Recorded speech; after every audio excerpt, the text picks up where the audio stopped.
The story begins with a frightened boy asking if he is seeing things and whether that is a door floating in the air. He looks behind, realizes there is nothing there, and wonders if it is some kind of magic trick. The boy opens the door and is pulled inside. Confused and unable to understand what is happening, he sees before him an empty place with cracks and blood along the walls and wonders how another space can exist inside the door. He also says it is very dark and asks what kind of place it is and whether anyone is there.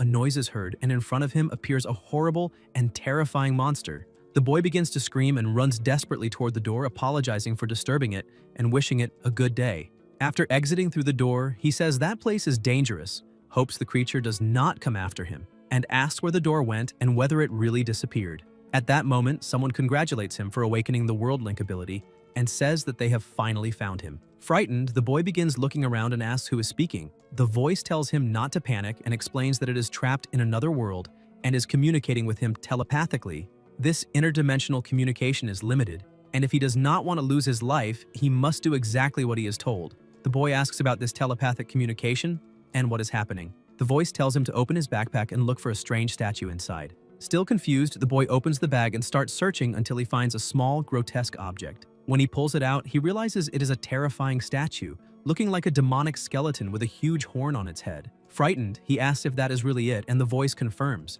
saying that it is the cursed statue of the evil Ghost King. The voice explains that someone deliberately put it in his backpack to curse him, kill him, and even steal his soul. The boy is shocked to hear this, but the voice says that despite the attempt, he survived. At that moment, a flood of memories invades his mind. He begins to realize that these memories are not his own, and soon understands that the body he occupies belongs to a student named Shen Ye. The voice then explains that the soul of the original owner of this body was completely destroyed by the statue's curse. While trying to process everything, the boy also recovers memories from his own life and remembers that he died after overworking himself in a world called Blue Star. The very moment the original body lost its soul, his soul crossed dimensions and naturally occupied that empty body. The voice then explains that this was an extremely rare coincidence, and that when this curse fails to kill its target, it can end up granting unimaginable power. This is because the statue carries power accumulated over millions of years by stealing and devouring souls, and now all that energy is about to awaken inside him. Then the voice asks him to open the door again, stating that the door now belongs to him, and that it can appear thanks to his ability called World Link. Because he was so polite when entering the door, he obtained the title Polite Person. Damaged Gray title. Equipping this title grants the following bonus. When he acts politely, people have a slightly better impression of him. The boy asks about this title and says it sounds like a passive ability. The voice warns that its strength is fading and that he must be careful. Whoever placed that cursed statue to capture him will return when they realize he is alive, and they may already be on their way. The boy asks who is speaking and why they are telling him all this. The voice replies that it is because it needs him. The world he saw today is called the World of Nightmares, and it is also where she is imprisoned. He must become stronger, go to the depths of the World of Nightmares, and free her. When he does that, he will be greatly rewarded, but he must not lose his life before that. The boy then realizes the voice has vanished and thinks that he has barely arrived in this world, and already there are people trying to eliminate him. He wonders why, because he saw Shen's memories, and he does not seem to have enemies. So who would want to kill him? He decides to equip that title first. He currently has no way to defend himself, so he will have to go through the door again and see if he can obtain another title. But that terrifying skeleton is inside. Even so, it does not matter, he will go in. At worst, he can just run. As long as he stays close to the door, it probably will not be able to catch him. The boy thinks that skeleton looked incredibly strong, and there is no way he could defeat it, so he wonders if maybe trying to talk with it might work. He thinks communication is what makes humans human. A skeleton is just a finished person, a person eliminated, still technically a person. Maybe he can negotiate and convince it to help him defend himself from the enemies chasing him. With the Polite Person title, his chances should be good. The protagonist opens the door, stares at the skeleton, asks how it is doing, and says his name is Shen Ye, thinking of activating Polite Person. The skeleton keeps staring, and the protagonist offers his most sincere apologies for interrupting its meal earlier. He thinks the title seems to be working and says he would truly like to be friends with it. The skeleton tries to grab him, but Shen dodges and asks whether it really has to be so violent since he only wanted a small conversation. The skeleton tries to grab him again, but yet exits through the door, falls onto the bed, and says, "That was close." It seems that if the door is destroyed, it simply disappears. He grumbles that he knew it, gray titles are garbage, and asks what new title he got this time. The system notifies him that titles can only be obtained once per day. He has already used today's opportunity and must try again tomorrow. The protagonist says that means he can obtain titles infinitely. But he thinks that if the skeleton keeps blocking the door, he will not be able to obtain better titles tomorrow either. The eliminator could appear at any moment, so there is no time to waste. It is now or never. He will bet everything on his past life as a top-tier salesman. Shen opens the door, politely asks permission, apologizes for disturbing it, says he is back, and thinks he will close this deal. A very loud noise is heard. The skeleton is now missing one arm, and Ye says there is no point. It cannot eat him, and he can freely travel between the two worlds. He only wants to talk about it. The skeleton tries to strike him again, but realizes it cannot reach him, and the protagonist asks whether it is now interested in hearing his proposal. The skeleton turns around and begins walking away. Shen asks it to wait and not leave. He realizes the skeleton was injured while chewing people. A new bone was slowly growing from the fracture in its left arm, so he asks if that is its left arm. The skull, ribs, and spine are all damaged. The skeleton looks back, and Yes says he cannot allow it to eat him. But the world has many great things for bones, like calcium tablets specifically designed to heal bones. In addition, there are tons of other supplements far more nutritious than he is.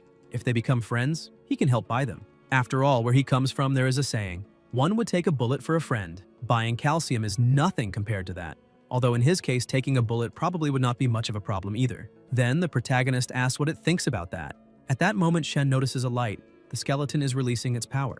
Shen thinks that is not good and believes he will have to try something else.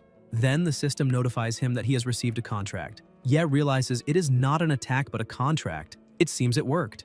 On the paper, it says the signatory is the progenitor of Shadow Bones, Gilded Corpse Maker, defeater of the Lord of the Underworld Mictlantecuhtli. Shen comments that these monsters really have serious credentials and asks why there is a pause after the name. It also says that the defeated Lord of the Underworld Mictlantecuhtli is the skeleton's battlefield acquisition officer. Contract content: equal exchange. Addendum: carried out 7 millennia ago when humanity, with its talents for culture, art, and technology, caused the eternal bell of destiny to ring. At that time, even the gods noticed. It hopes he can help restore its strength. It never makes contracts with beings other than gods, so he had better understand the value of this contract. This is a fair contract. If either party is dissatisfied, it can be terminated at any time. Sign the name on the line below to complete the contract. Ye is the human who overcame the curse of infernal beings, gate between nightmares and reality, sole controller of the two realms. Contract complete. Somewhere else, a voice says Ye has just left the hospital and must inform them immediately if he feels unwell. He should take it easy, stay home for a few days, and avoid stress. He should also take that tonic and drink it on an empty stomach because it will help him. And there are the calcium tablets he requested. The protagonist thanks his parents. His mother says he does not need to thank them. Health and safety are what matter most. Shen thinks that in his past life, he was an orphan, so having the attention of a family feels very good. Suddenly, someone knocks on the door and says they are from the East Precinct and are there because of his case. Incidents like that happen countless times every year, are completely unpredictable.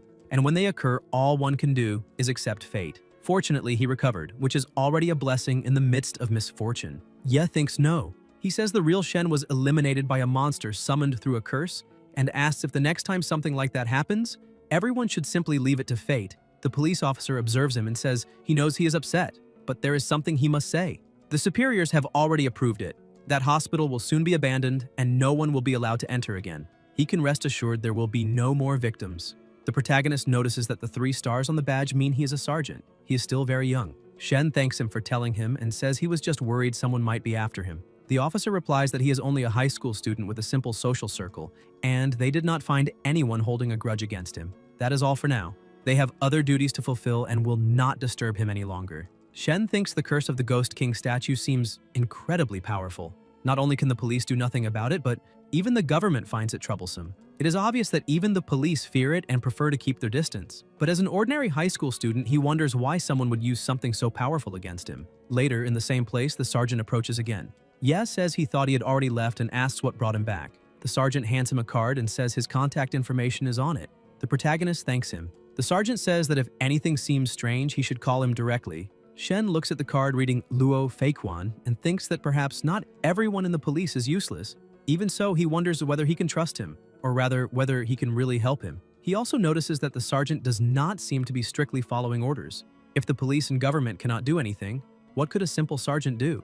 Besides, now that the news that he is alive has spread, whoever wants to eliminate him will not remain idle. The protagonist begins wondering whether these people might also go after his family, and concludes he must become stronger as quickly as possible. After that, Shen opens the door and asks whether the skeleton is there. The creature approaches, and Ye, holding a bag, says he brought the calcium tablets it wanted. The skeleton points to something else inside the bag, and the protagonist asks if it prefers that tonic. The skeleton releases its energy and words appear on the paper saying, "The other party desires the tonic in his possession." As a battlefield acquisition officer, the giant skeleton selected an item from its spoils of war collection, a relic of an enemy soldier, offering it in exchange for the tonic. It is a low-level crystal nightmare, a relic created by the High Elves, ancient enemies of the giant skeleton. This crystal can directly instill knowledge, abilities, techniques, or information into the user. In the Kingdom of Nightmares, war is the eternal theme. Every civilization and all knowledge exist solely to increase combat capability. Shen comments that a crystal capable of granting knowledge and skills sounds interesting and accepts the trade. The crystals begin to float, and the system notifies him that he learned Moonlit Deer Step. It is a basic movement technique used by alien soldiers. The undead giant and the elves have been at war for centuries, and to counter the undead, the elves created this technique. It allows the user to escape, run, and dodge with great agility. Ye thinks he never imagined exchanging a simple tonic for an elven movement technique. At least now he has some way to defend himself. The skeleton takes the ingredients it requested and disappears into the darkness. The protagonist comments that it still hides in the dark even after they signed a contract and wonders what all the secrecy is about.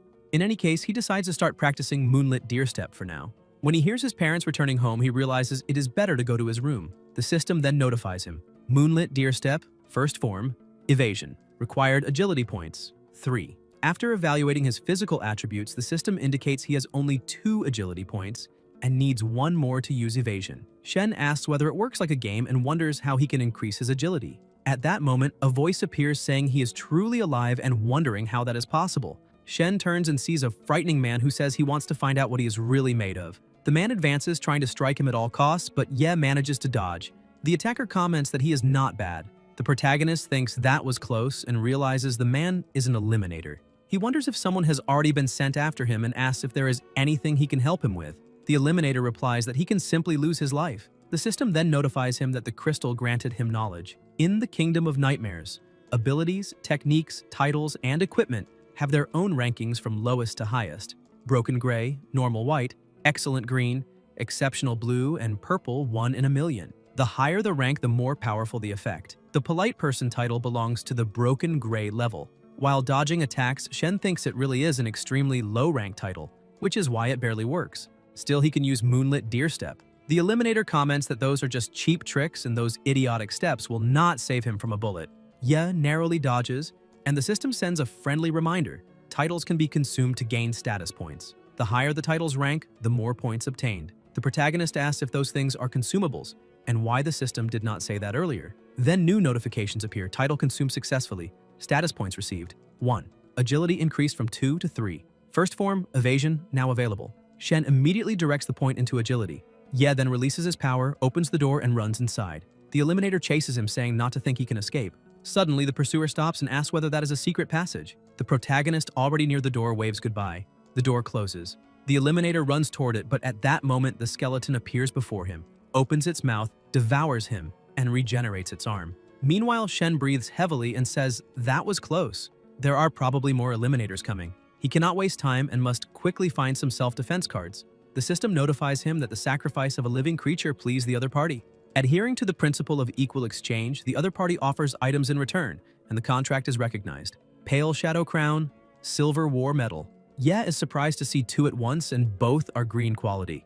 The Pale Shadow Crown is excellent green equipment, an item imbued with high-level shadow magic from the abyss of darkness. Anyone who wears it can disguise themselves as a member of the Elven race. The Silver War Medal is a symbol of honor and merit within the Elven forces of the world of nightmares, granted only to soldiers who achieved great feats.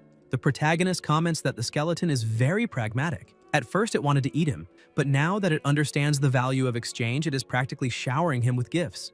Pale Shadow Crown, he decides to try using it. Shen takes on the appearance of an elf and is very surprised to see that it truly works, saying it is incredible. As soon as he obtains another title tomorrow, he plans to go straight to Elven territory to get more things. Suddenly, someone knocks on the door and asks if he is home. Ye wonders who could be knocking and hopes it is not another Eliminator. The person on the other side asks if it is really him and says he is fine, thank God. Then he introduces himself. Chen Haoyu. The protagonist returns to his normal appearance and realizes it is his best friend, the reason he went to the hospital that day to visit him. Shen opens the door and Hao Yu immediately hugs him, saying he scared him. Chen cries while hugging him and apologizes, saying it was his fault Shen was dragged into that mess. Ye replies that it is not his fault, that he simply had bad luck and that he should not worry because he is perfectly fine. A woman asks if he came to see her son and the protagonist realizes his mother has returned. His mother says his father went to see the grandfather to try to obtain more of those super tonics and asks whether he has already taken the tonic. Shen replies yes. Chen asks about the super tonic and comments that it is extremely rare, something even rich people have difficulty obtaining. His family must have very strong connections. The mother says it indeed took great effort to obtain it. Hao Yu comments that his parents truly care for him and that he needs to recover in time for the school exams. Ye then thinks about the high school exams and remembers that the original owner of this body was a high school student going through very important tests. Because of the curse, he missed the first exam while he was in the hospital. Chen comments that with his perfect grades, he could have entered any top school and says it is all his fault. The mother intervenes and tells him not to blame himself. Her son missed the strength test, but if he performs well in the agility test, he can still enter a good school. The protagonist thinks the exams in this world are different from anything he has seen. They are not only academic, they also test physical strength and agility. So that is what the statistics mean. No wonder Moonlit Deerstep has an agility requirement. Even so, he is being hunted at that moment. Going to school would be like painting a target on his back. Shen begins to tremble and thinks maybe he should give up the exams. His mother notices, approaches him, hugs him, and says that if he does not want to take the test, it is fine. They only want him to be safe and well. Ye looks at her and says not to worry because she does not know how strong he is now. He thinks that if he said he would give up the exams, she would agree immediately. Even so, the protagonist says he will go to school the next day to attend the review sessions. Memories continue flooding his mind. His grandfather and the entire family appear to be very important and influential people. However, his parents have a terrible relationship with the grandfather and the rest of the family. They never asked for help and always lived through their own efforts. Although life is not luxurious, it is decent enough. Therefore, there is absolutely no chance they could afford a super tonic like that. They probably had to humble themselves and beg the grandfather to obtain it. Even so, their real son has already been eliminated, and that is one more reason for him not to let all that effort go to waste. The three of them end up having dinner together. The next day, in another place, many students are studying. Shen looks at the material: body mechanics, introduction to psychic energy, strength training. The curriculum in that world is really different. He thinks it is a relief that there are so many people at school because no eliminator would dare act in a place like that. If he can enter a good high school, there will probably be much more powerful teachers who can protect him. At that moment, a student approaches and says Zhao is looking for him and that she is in the corridor. The protagonist thinks he remembers her as Ye's friend. She used to constantly bother him about studying and asks if she is looking for him. Zhao replies that she heard he returned to prepare for the exams and that he did well on the first one, so he must be feeling confident about the rest. He will probably enter the province's elite high school. Shen congratulates her. Zhao then says she only wanted to say that he should not look for her anymore. The people around hear it and begin teasing, saying the school beauty is rejecting him. Zhao explains that she means they will soon follow separate paths. They belong to different worlds and eventually will have nothing to talk about. They do not need to continue this, but they can still be friends. Ye wonders if he missed an exam and now she came only to twist the knife, thinking that is too much.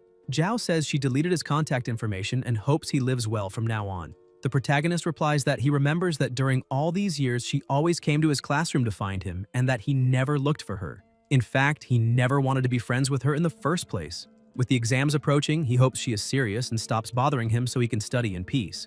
People begin commenting that Shen was the top student and Zhao was always chasing him. Now that he missed an exam, she publicly abandoned him. The girl beside Zhao says he received so many gifts from her and asks if that is how he talks to her, saying he is a disappointment. Yibing crying says they were friends. Ye thinks she is clearly underestimating his top-tier sales abilities and replies that yes, he accepted her gifts. But accepting gifts does not mean accepting her. Some people say they agree. The protagonist continues saying that if she really cared about him, she would not try to tie him down with gifts. She has the right to find someone better. He has nothing else to say. If she wants the gifts back, he will pay for them, but she should not even think about them continuing to be friends. The girl comments that he is a jerk. Others say he is the worst because Zhao was completely in love with him and he treats her that way. They ask if he thinks he is so important just because he has good grades and how he dares to embarrass her like that. Even so, Shen simply walks away. Yibing thinks everyone believes they are defending her, but that would completely destroy Shen. Now he appears to be the rejected one. With everyone watching, his reputation is ruined. Suddenly someone steps in front of Ye and orders him to stop right there. saying she did not give him permission to leave. The protagonist looks and asks if he is not Sun Ming, the third-ranked student, and says class is about to begin so he needs to move aside. Sun replies that he was absent from school for several days and is behind on the news because he has become much stronger. Now Shen is no longer the top student. If he does not want some bones broken, he had better apologize to Bingbing immediately. Shen says he misunderstood everything. Zhao was the one who asked him to come, he was not bothering anyone. But fine, whatever, he will apologize.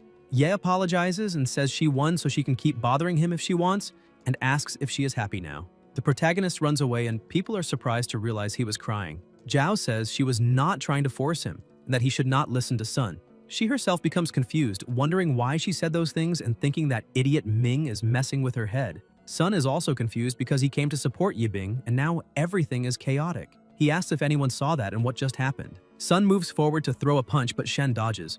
People are surprised and Sun himself asks what that was. Some comment on his speed. He seems much more agile than before. If he had put any strength into that kick, Ming would already be on the ground. Ye releases an intimidating aura and asks what else he wants. At that moment, someone arrives asking what everyone is doing gathered there and says the exams are about to start so everyone should go to the field. The students run immediately afraid of being scolded by the teachers. Sun says this is not over yet. On the field, the protagonist is stretching when Chen approaches and comments that the test will take a long time. Just look at the line. It will be a while before their turn comes. He mentions that a new comic shop opened behind the school and asks if Shen wants to check it out while they wait. Shen suddenly remembers something. Yesterday, he was so tired he fell asleep the moment his head touched the pillow and forgot to collect the title of the day. This is the perfect time to obtain a new title. He replies that he will pass and asks Chen to hold his place in line, saying his stomach is bothering him and he needs to go to the bathroom. Then, Ye walks away and enters another place. Someone who had been spying on him follows holding something in their hand. This person begins searching for him inside the bathroom and asks where he went since they saw him enter there. The protagonist, now with the appearance of an elf, crosses the door searching for the skeleton. Suddenly, he notices a pistol on the floor, checks it, and realizes it is loaded. He says that at least now he has something to defend himself with in Elven territory. Although he has never used a gun before, he wonders where the skeleton went because time waits for no one. A light begins to shine and a voice calls him. Shen asks if it is that mysterious voice. The voice replies that it does not have much power to help him, but says he must take that. It is a human symbol. Suddenly, Ye disappears and appears somewhere else that looks like a forest. The protagonist says his head is spinning and asks if the teleport worked and whether he is really in Elven territory. He observes the dagger the mysterious voice gave him and wonders why he received it. Suddenly, someone asks who is there. They are 3 elves who call him Fern. Shen is surprised. The elves say he finally arrived and took long enough. If he had not appeared soon, they would have had to declare the mission a failure and return. The protagonist replies he had a small problem, so he is late. While speaking, he realizes something important. The 3 are wearing the pale shadow crown just like him. In other words, they are not actually elves. They say it does not matter because at least he arrived. They already gained the trust of that Elven tribe. The villagers believe they are heroic soldiers recovering from injuries suffered on the battlefield. The plan is to attack at night, eliminate the tribe chief, and seize the treasures. Then they ask if he is ready. Shen touches his forehead and says, of course, saying his hands are already itching. One of the elves tells him to stop touching there and warns that he cannot remove the pale shadow crown.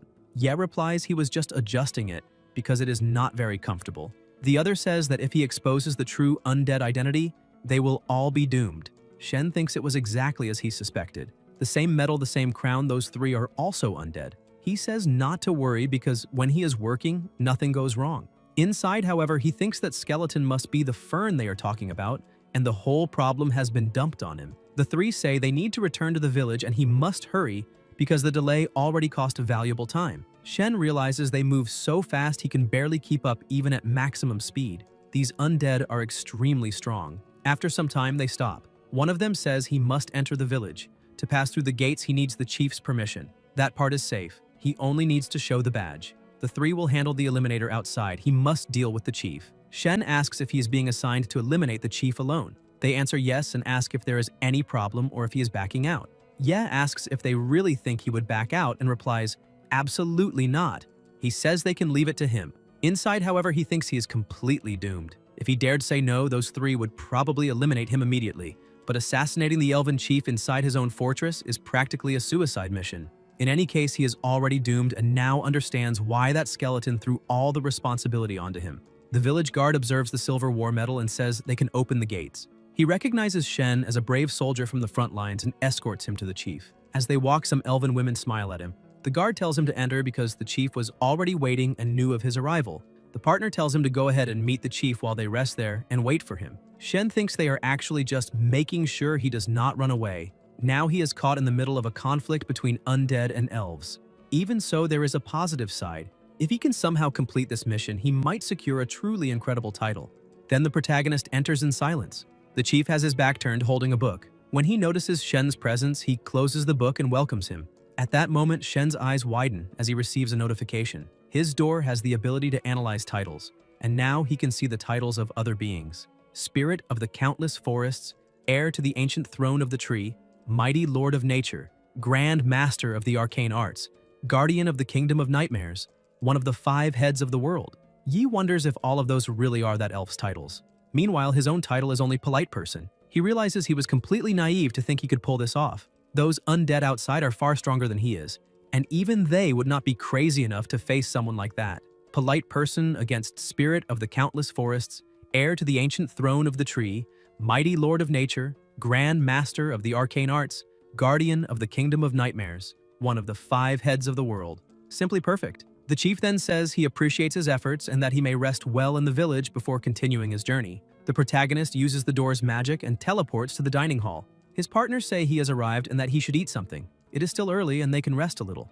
Soon the target will join the party. When he lowers his guard, that will be their chance to act and they will provide cover. Shen thinks about that cover and realizes that in truth they intend to use the confusion to escape. If things continue like this, it is the same as waiting for his own end. He needs to do something. An elf girl approaches, calling him uncle, and asks if she may request a dance. She says dancing with a hero from the front lines would be a great honor. Ye replies that she can, but he does not know how to dance. The elf says not to worry because she can guide him. Then the two begin to dance. Shen thinks that at this rate he will end up being exposed. If not for this absurd situation, dancing with a fairy like her would truly be wonderful. He needs to find a way out. The elf asks why he is so quiet and whether his brothers are like that too. Could the battle on the front lines have been so intense that it wounded his spirit? Shen replies that no, he was just thinking. He says he dances very badly, apologizes for her invitation, and asks her name. The elf replies that her name is Lonnie. Yes says he would like to do a trick for her as an apology and asks if he may. Lonnie gets excited and says, of course, that he can show it.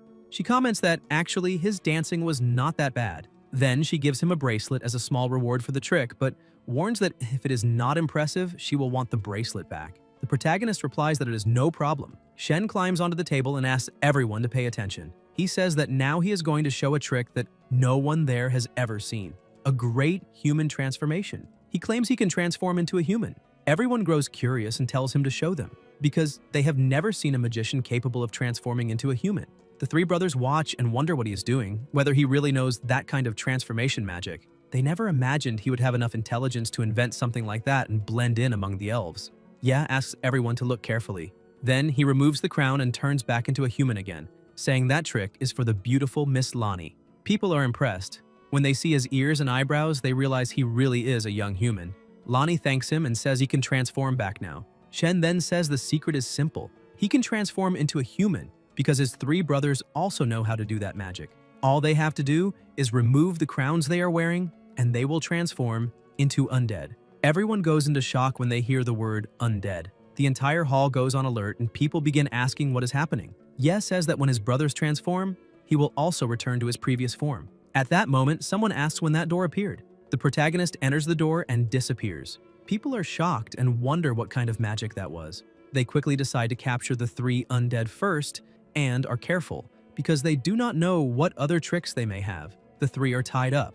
A voice then says that he wanted to play with them a little longer, but what a shame. It is the chief. He says the undead tried to infiltrate his organization, but they failed to realize that the human race had already infiltrated their group and was even controlling the missions. A complete irony. The 3 brothers say there must be some misunderstanding and claim they have an emblem. However, when the crowns are removed, they immediately transform into undead monsters. The chief says that crown carries high-level shadow magic from the dark abyss and that it is constant, something that truly exceeded his expectations. The entire village had been infiltrated by evil spies, and with that, they can now find their weakness and fight them. Even so, he says that this time, he has one doubt. Lonnie keeps looking at the place where the door appeared and thinks that he will return. Inside the door, the protagonist comments that he did not expect the door to change in order to adapt to the surrounding environment. That was far too risky, and he needs to remember that lesson. Shen looks at the skeleton and calls him an idiot, saying that while he was risking his life in Elven territory, the skeleton was there having a banquet. The skeleton asks if he is still alive. Ye then asks if he could speak the human language and says that he gave him the pale shadow crown on purpose, trying to get him killed. The skeleton asks how he survived and wants him to tell everything, saying that if he tells him, he will pay a fair price.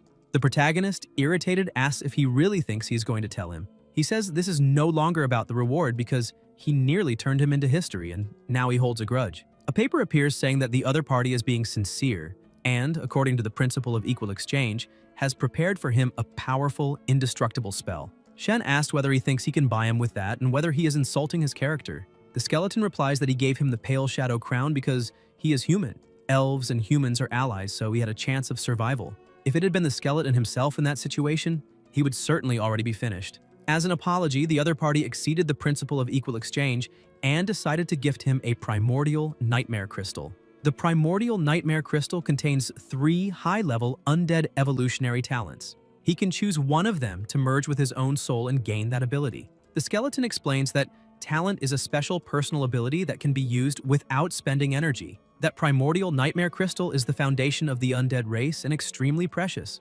The only reason he is still alive is because the others want that crystal. They covet the talents contained within it, the legacy it carries. That is why they did not eliminate him earlier. Now he is giving that opportunity to Shen. They would never imagine that he would leave something like that in the hands of a human. Shen replies that he is a man of principle. Since he is being so sincere, he will forgive him this time, but he must remember that there will not be a next time. Suddenly, the pressure rises and attacks are launched. The skeleton tells him to choose because he can take one of those primordial talents and make it his own. A paper appears with the options. Shadow whispers, evolvable novice. Using a corpse as a conduit, the finished must answer the call, crawling up from hell to tell what they know. Only then will souls find peace. Finalization is the deepest education. Secret body of the arcanes. Any force that could eliminate him will turn his body into arcane remains, making him temporarily immune to all mortal fates for 5 seconds. It can be used again after 1 day. Those who try to control his life and his finalization will not meet a good end. Resurrection of the finished. He must create a soul flame and place it into a fallen body. The soul flame will merge with the body and revive it. There are many kinds of resurrection spells, but this is one of the deepest and most primordial secret arts, capable of reviving the finished and representing the fundamental power of the undead race. The protagonist thinks that resurrection of the finished is useless to him right now. Secret body of the arcanes could allow him to escape finalization for a few seconds, which sounds invincible, but after those seconds, he could still lose his life. As for Shadow Whispers, it seems useless at first glance, but it is exactly what he needs now. Knowing information is the fastest way to discover who wants to eliminate him, so he chooses Shadow Whispers. A very loud sound is emitted. After that, still in the same place, Shen realizes that he can feel the whispers of the undead. The skeleton asks if he really chose that. Ye asks what is wrong with it. The skeleton replies that nothing is wrong, only that this ability is not very good for combat.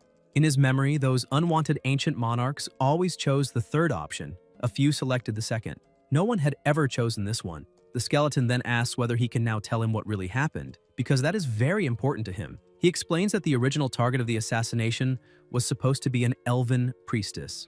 As for the man Shen just saw, he is the most powerful high priest of the Elven race. The protagonist thinks it is no surprise that man had such impressive titles as Spirit of the Countless Forests, Heir to the Ancient Throne of the Tree, Mighty Lord of Nature, Grand Master of the Arcane Arts, Guardian of the Kingdom of Nightmares, and one of the 5 heads of the world. The skeleton explains that the 3 nightmare knights captured by the elves can no longer watch him or threaten him. This is the only chance he has. Then the skeleton runs off. Shen asks where he is going but soon gives up on knowing. He says to leave that aside because everyone has their own problems, and he needs to take care of himself first.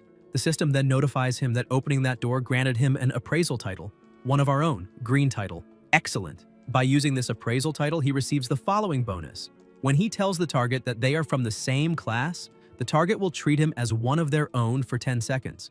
After that, the target will forget everything that happened before. This title can only be used once per day. The target's total attributes cannot exceed 3 times his own. Otherwise, the target may resist the title's effect. He also obtains the Bracelet of Nature's Blessing. Shen comments that bracelet was given by Lani and that it truly is green quality, something very good. The system confirms that the green accessory is excellent and rare. When wearing this bracelet, spiritual power increases slowly over time. Ye comments that it is not bad at all. A short sword, a green rank title, a green bracelet, and a pistol. It was a great haul. He needs to keep those things well hidden and not let anyone see them. Somewhere else, someone announces the agility test. Chen is next, so he should get ready and begin. The protagonist cheers for him from the stands. While running, Hao Yu thanks him for the support and says that this is easy, that he can handle it. Suddenly, Chen trips, and some people laugh, saying he is a fool and that it serves him right because he was acting too full of himself. The examiner says he scored 71 points and should be grateful that this is not the end of the road. Then the examiner calls the protagonist and asks him to prepare himself. Ye takes the test with great agility. People are impressed, saying that he is very fast. The jets of ink cannot hit him, and his posture is very good, as if he were gliding on ice. Some comment on whether, after leaving the hospital, he became even faster. The protagonist thinks that with the experience he has, that test is very easy. He only has to use a bit of moonlit deer step to dodge the ink jets. From a distance, a man with glasses watches and comments that that boy has impressive agility. The young man beside him explains that he used to be first in the class, but he missed the first test, which was a shame. That is why he called the man over to see if there is any chance of helping him. The man replies that he seems to have a good grasp of Elven footwork. If his mental strength is also good, maybe it will be possible to give him a chance. The young man asks whether full marks in mental strength would not be excessive, and comments that he remembers Shin's mental strength was nothing special. Even so, they say it is better to wait for the result of the mental strength test. Maybe he will surprise them. However, only full marks would meet the requirements. The examiner then announces that Shen obtained full marks in agility and comments that if he had not missed the first test, it would have been perfect. The protagonist thanks him and says he still has not given up on entering high school. Soon after, lunchtime is announced. Whoever wants to eat should go now because the remaining test will continue in the afternoon. Chen comments that no wonder Shen is so good. After all, he got full marks. He suggests they go eat something. Shen replies that he can go wash up first, while he himself will head to the study room to read a little. Somewhere else, Ye places his face on the book and complains. He says that mathematics, physics, and chemistry he can more or less keep up with because they are similar to those of the old world. But language and history are a mess. The history, the important people, the events, and even the literary works of that world are completely different from those of the old world, which leaves him utterly confused. Suddenly, someone approaches and flips the table over together with the books. It is Sun, saying that he already said this was not over yet. The protagonist asks if Zhao was the one who sent them. Sun replies that she does not even care about him. During the time Shen was not at school, his strength reached level 27. Now he wants to see who is better, Shen's 2 points of agility or his own 2 points of strength. They are going to find out who the true leader of the year is. Shen asks why all of this, since they are classmates. He uses the trade ally and says that there's no reason for such a fight. Soon the ability affects everyone there, and Sun says he has no choice because Yibing cried and asked him to take revenge. The others also say they did not want to fight, but they like her very much, and besides, Shen seemed very arrogant, so they wanted to teach him a lesson. However, they end up saying it is better to leave it alone. Since they are classmates, maybe it is better not to do anything. Ye thinks that, thankfully, this is only a school fight. No one there truly wants to eliminate him. The effect of same class member lasts only 10 seconds, and it is already almost ending. When the effect ends, the others say that now they really are going to finish him off. The protagonist thinks that is the problem. He can only use the title once per day, a truly annoying limitation. The system then notifies him that he has unlocked a special entry, receiving 3 attribute points. Shen decides to put the points into strength. The system informs him that, besides the 3 newly obtained points, he can also redistribute the point he had put into agility. He thinks about it and realizes he can alter his attributes freely. That way, he could stop being a fast fighter and turn into a tank whenever he wants. So he decides to place all 4 points into strength. New notifications appear confirming the successful increase. His strength rises significantly. A boy grabs him from behind and says not to run this time, wanting to see him face Ming head-on. Sun advances with a clenched fist and asks if he is ready to break some ribs. Ming lands the blow, but the protagonist feels no pain at all. Sun becomes confused until he realizes his own fingers are breaking. A normal human, without special training, has basic strength and agility both equal to 1. The protagonist easily breaks free and punches the face of the boy who was holding him. People are shocked to see that and begin asking how he managed to withstand Sun's punch without suffering any damage. Strength, as a basic attribute, does not represent only brute force. It includes the resistance of bones and muscles, the resilience of internal organs, the elasticity of the meridians, the explosive release of inner energy, and the level of cellular renewal. All those factors come together, and form what is called an individual's strength. Shen says he already failed one subject, and even so, they came to attack him right during the final exam. They gathered together out of jealousy without caring that they might destroy someone's life. Sun, lying on the ground, says that he deserves to lose his life. Ye lifts him up and says that if it had been another classmate in his situation, or even the former Shen, they probably would have beaten him and left him gravely injured. Ming then says it was their mistake and asks him to forgive them this time. The protagonist, still holding Ming, says that he humiliated him, assaulted him, and tried to destroy his future, and asks whether he still thinks he deserves forgiveness. Shen then throws him against the wall, producing a loud crash. Sun begins to scream for help. At that moment, the teacher opens the door and asks what is going on in there. Several students are lying on the floor, gravely injured, while Shen is sitting on the ground. He says the teacher finally arrived and that they were bullying him. The teacher asks what he means and whether he really beat them all up like that and is still saying he was the victim of bullying. Zhao watches the scene and realizes her calculations were wrong. Those few students were not even opponents for Shen. If he is that strong, she thinks, then now it no longer matters. Her partner asks whether she is regretting it. Yibing thinks that she is regretting it.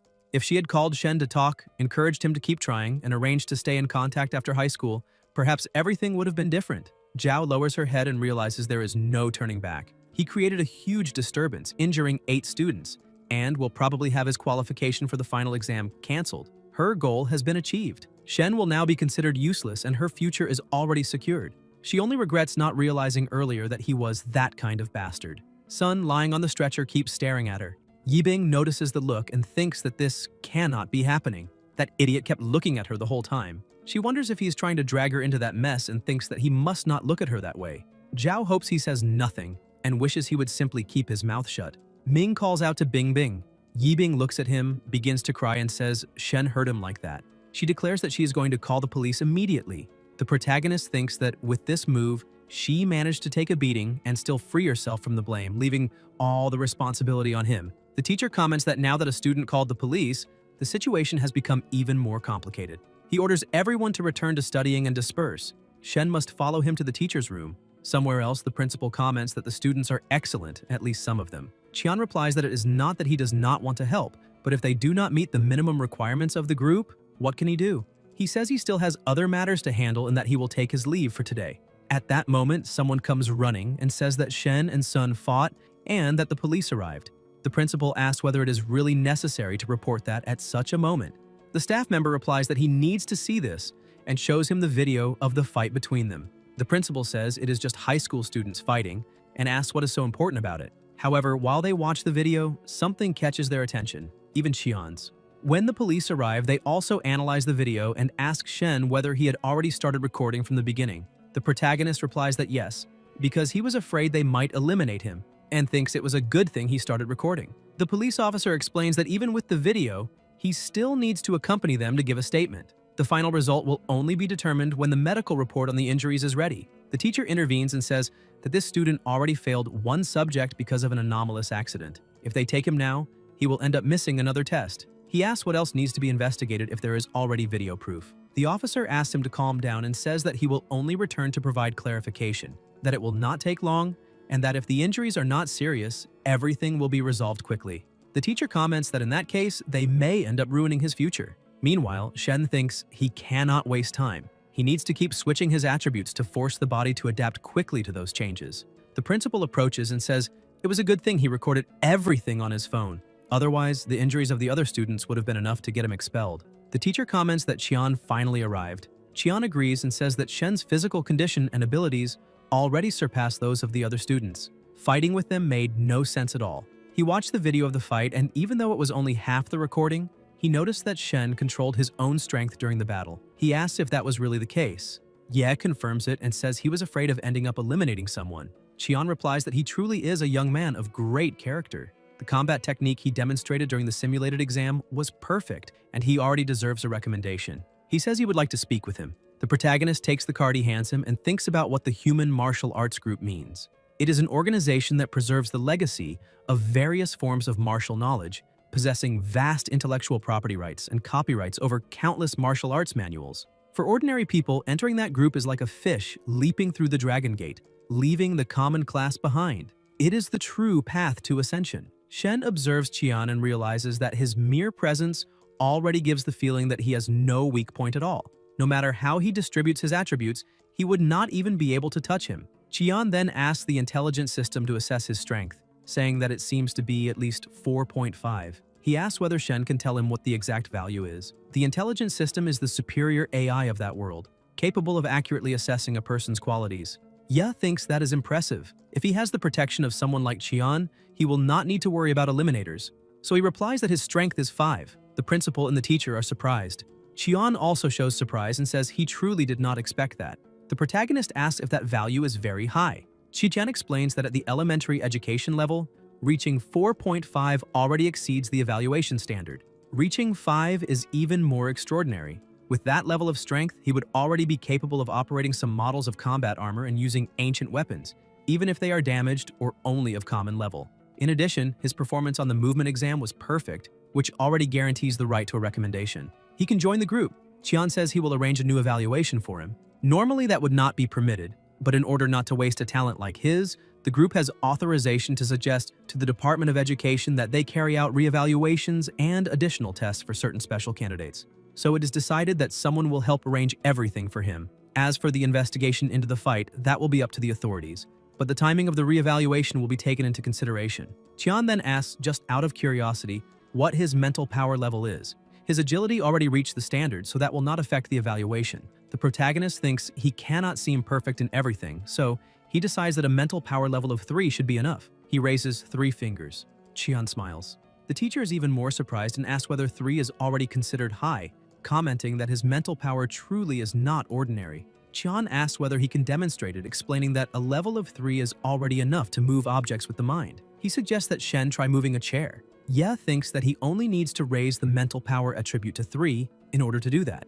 At that moment, the police officer tells them to stop. His partner asks whether they are leaving now. The officer replies by asking what else he expected. A student with strength 5, perfect movement, agility of at least 4, and mental power nearing 3 can only mean one thing. That means he has the potential to reach the top. A genius of that level cannot be controlled by ordinary people. They can only endure this situation for a little longer. Qian becomes very excited and says he never imagined he would witness a day like this. He begins to recite, "Once a forgotten beggar lay in the streets.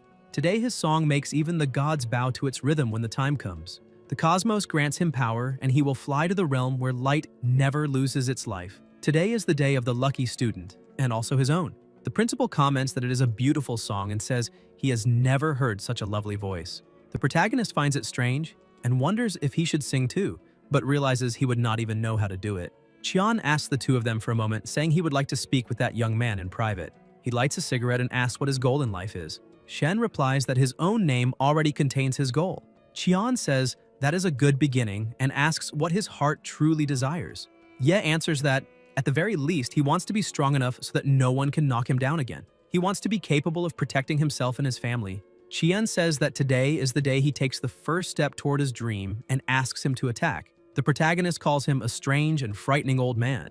Qian smiles and explains that he does not want words but fists. Shen takes an attacking stance and thinks about redistributing his points to strength. He clenches his fist while Qian observes him. Suddenly, the protagonist realizes that he cannot move. Qian explains that this is a technique, a way to immobilize an aggressor. He says Shen should learn something like this so he can protect himself better. He asks if he wants to learn it. Shen replies that it is incredible and says he wants to learn. Then Qian pulls out a gun, points it at his own head, and fires.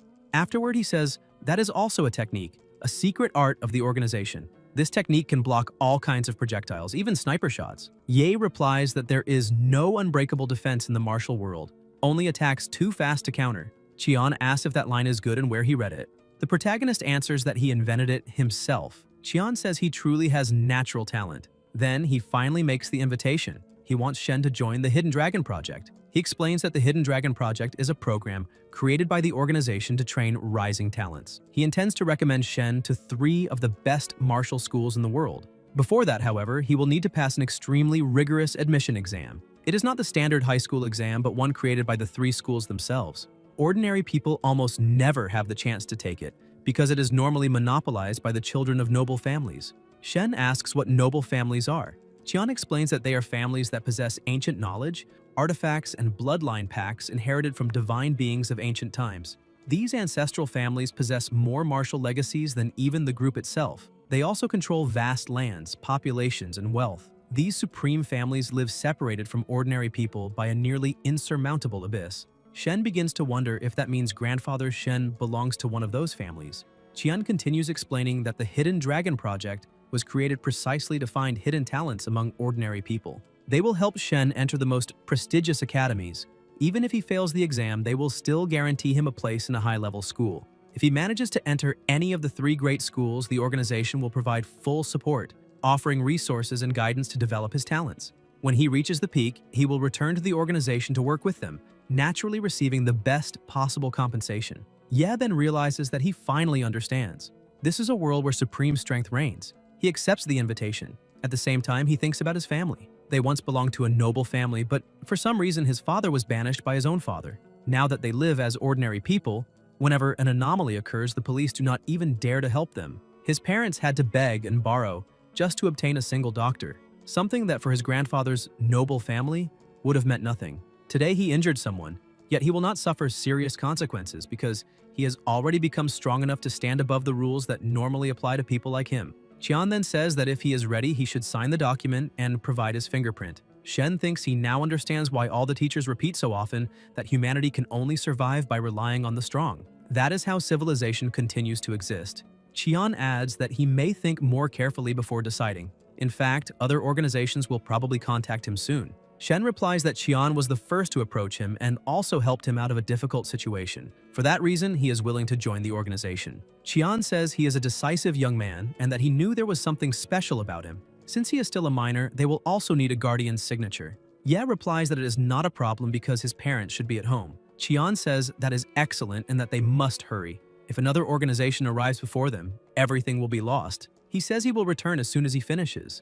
Qian then moves quickly, disappearing in the blink of an eye, leaving the protagonist surprised by how powerful he is. The principal asks how the conversation went. Shen replies that he already signed and that Qian is on his way to speak with his parents about the contract. The principal becomes very excited and says that is fantastic, that the whole school will be talked about across the city. Ye's phone rings.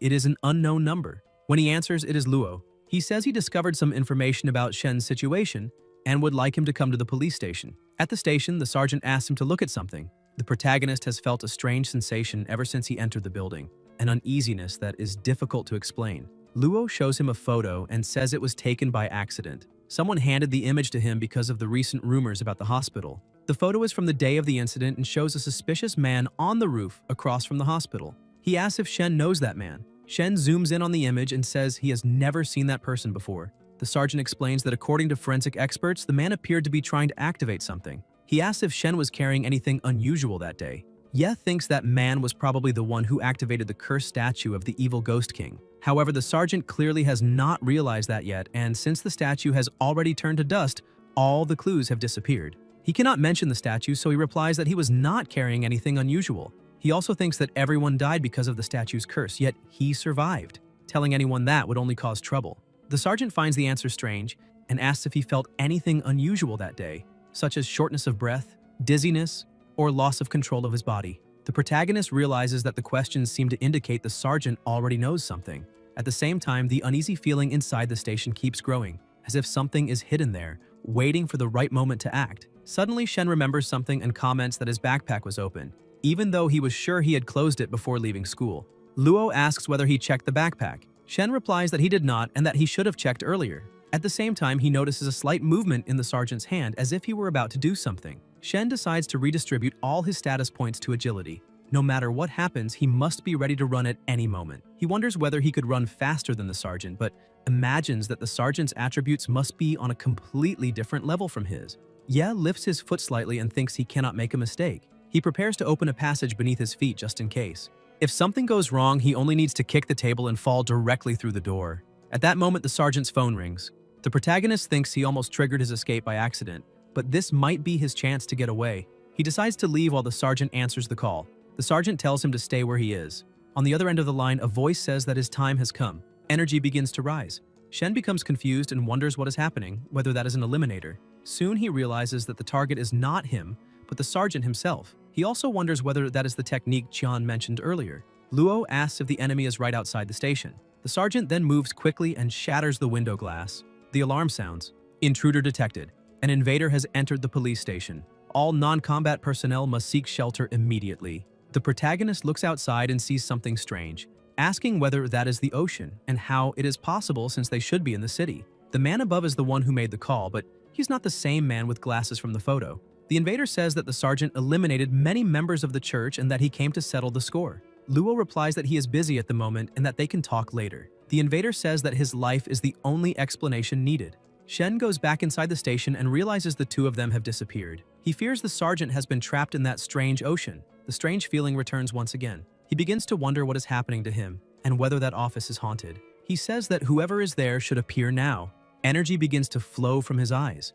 The system sends a notification. The necromantic ability Dark Whispers has been activated. The question compels any soul bound to a body in that place to return an answer. If they refuse, they will never find peace. Ye realizes something and says Dark Whispers works on souls bound to a body. That means there is a body inside the sergeant's office.